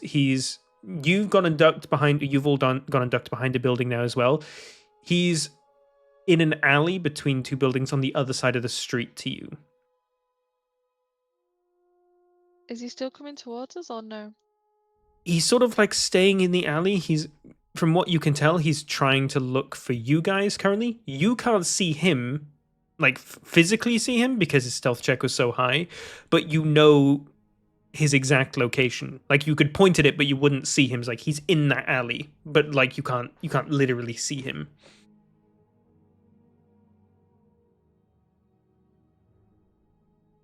Right, so like hiding behind something. What kind of? We're next to a building. What kind of building is it?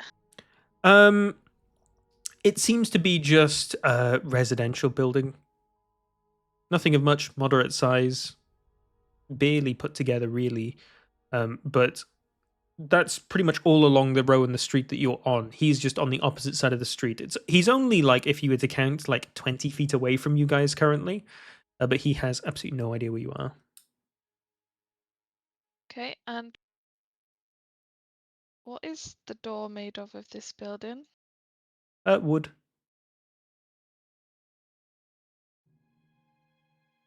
You're ruining my.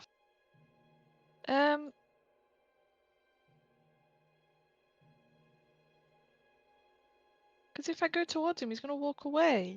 I want him to come here. No. You can't you see are you. free to walk right up behind him if you want. You guys have beat him on the stealth check. He cannot see you guys at all. You also currently can't see him, but because of your spell, you know exactly where he is. So you could sneak up on him. Okay, I'll do that. All right.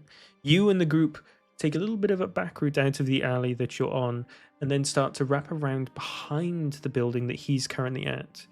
Eventually, all of you shuffle one by one quietly into the alley.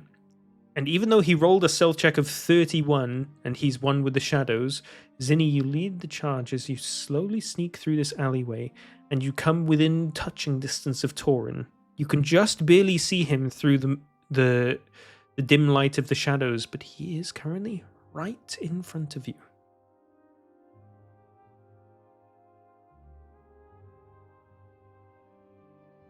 Just say the word.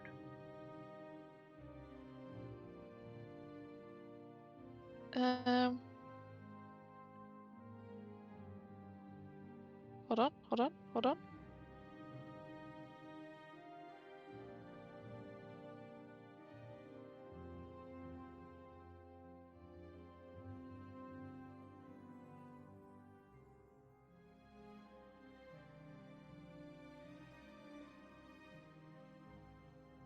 I can't do that.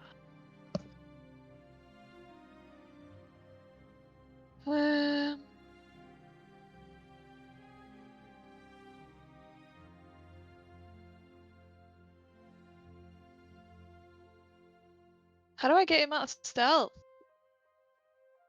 You don't really need to get him out of stealth. You can see him at this point because you've been able to sneak right up behind him. You can You just said we about couldn't see him him. until you've walked right up behind him. Now that you are literally within touching distance of him, you can see him just barely in the shadows that he is. So he's rolled really well for stealth, and you can just about see him. Ooh. Torin, roll me a wisdom saving throw with disadvantage because you are not expecting it and it's considered a surprise attack. You, as you're like looking out into the street to see if you can see where Zinni and the group have gone, you're starting to get maybe a little bit concerned until your entire body gets frozen up. I go to Zinni. Really, you're using magic. I can't just hold the guy. He was alright? hiding. She could have pointed me to him. Like I. Sid, Yes.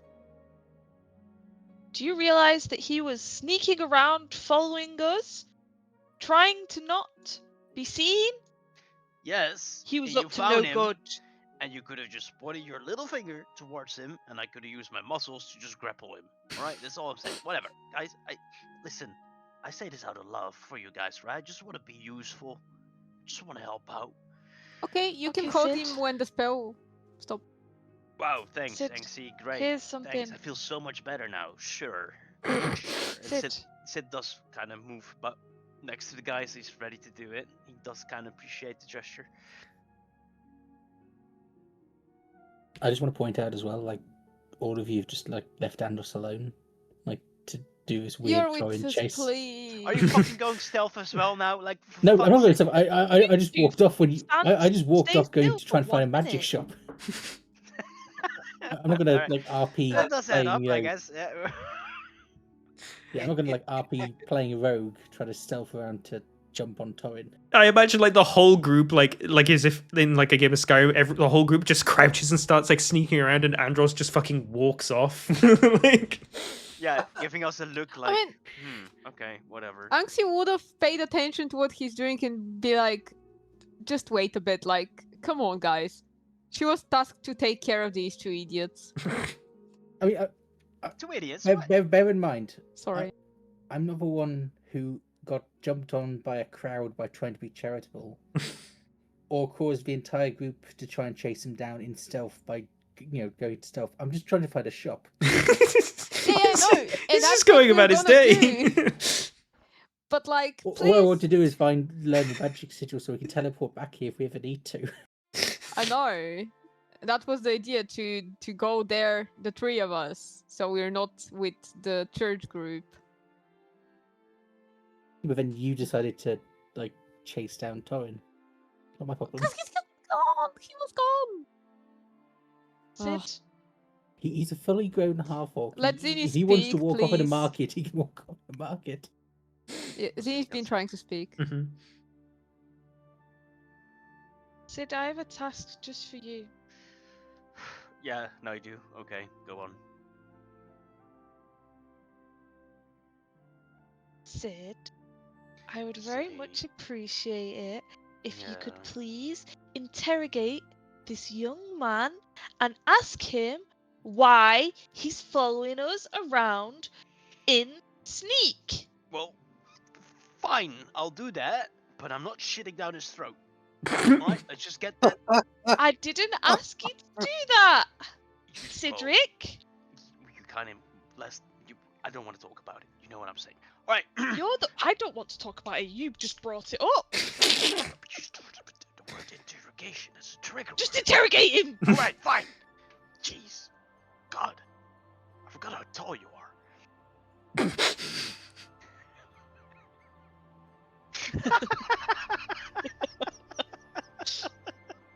Sorry. Is Laughing at everyone my- else crouching laughing down? at my and own joke. everyone else crouching down, and he's just standing. Yeah, he's just like he's Apparently. like taking a knee, and he's just like next to her. Even then, he's still like Yeah. 3 times my size. I'm sorry. I forgot how tall you are. It's such a good fucking joke towards a halfling with like a 6'4". I'm a gnome. I know, I I'm know. sorry! I always forget. Anyway. Right. Torin,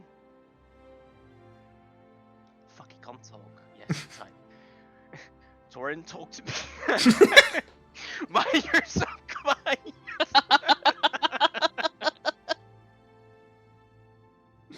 That means you're being really resilient, and I respect it. But you gotta tell us what's going on here, buddy.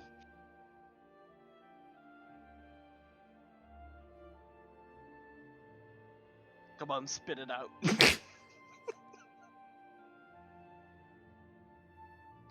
You were protecting city. Doug, listen, if you were on a leash, you wouldn't just disappear like that. He's lying. You're a rogue. That's a made-up name. You're Torin.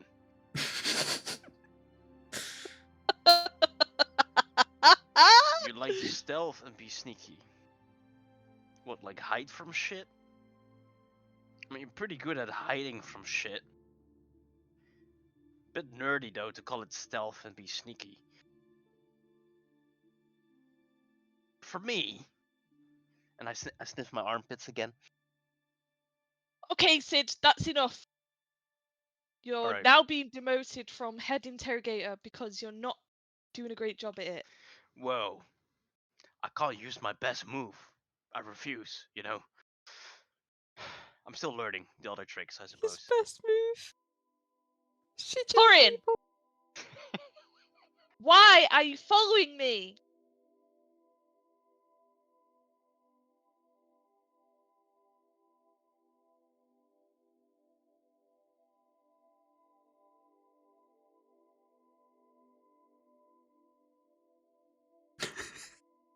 Torin, I asked you not come. That's the least you can do. Now you're just being horrible again. I mean, speaking out of character, to be fair, you were following him. Like, No.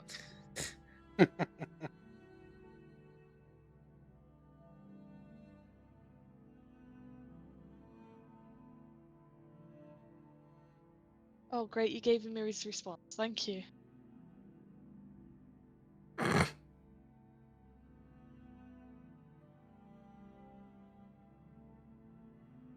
I followed you because Anxie said that she lost you. And you cannot be trusted to go off by yourself. Good, good. You should stay with Anxie like you've been told. Do you hate me, Torin? Yeah, do you hate her? Torin. Is that it? Are you racist? Do you hate me, Torin? Whoa, guys. Hey, calm down with the racism, alright? You were hated upon I earlier. don't hate you, Torin. Are you talking to yourself? That was different.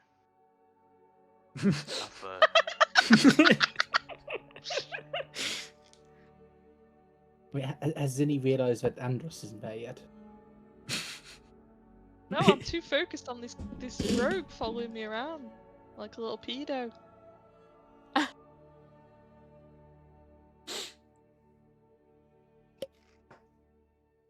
Okay. Torin, since you've been asked nicely, could you please come with me so we can go get Andros and then we can go buy a map or something? While all this promise. is going on, Anxie just hears in her head from my sending spell, or my book sending spell. Hey, I'm at a magic shop. Do you need anything? Stay there. We're coming. Please don't leave there. Okay? I drop back. Okay, but do you need anything? Not really. Also, Torin, what do you mean, can you stealth? What does that even mean? Being stealth, going stealth. What do you mean with that?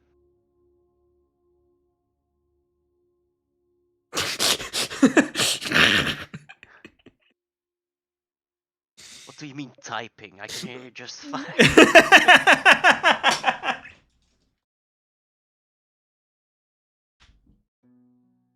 Fucking hell.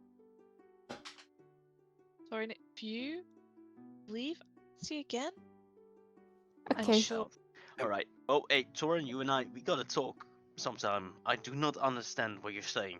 Stealth? Maybe in a week. Before we all split up, I'll go up to Taran and say quietly, I'm really sorry this turned out like this. I thought we were playing a game of hide and seek. I used to play it with Valmoy right back in the forest. Aww. We were walkie playing hide and seek.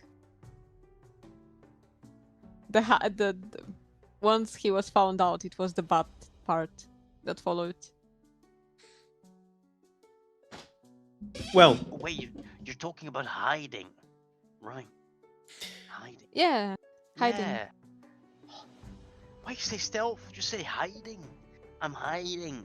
Like just in the alley, you were hiding behind something, and we couldn't see you at first, but now we could actually see it. Like, why do you keep referring to stealth? The fuck? You can't see me now. I'm John Cena. Who's that?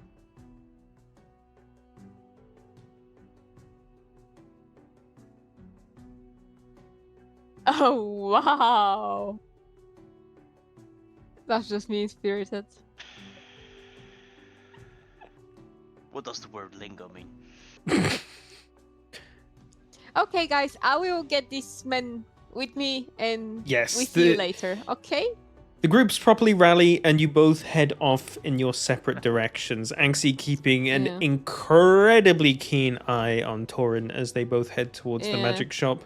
And And Zinni, Sidric, and Baylor head towards the churches, for which you can still hear the church bells ringing in the distance, cacophonous and loud as they once were. So actually, guys, what's a church?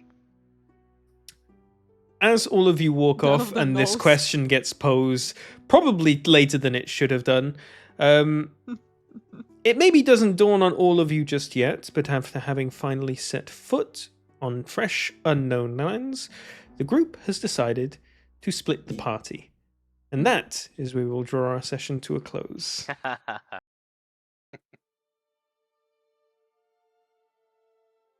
If he leaves your sight again, you turn him into a chicken, okay?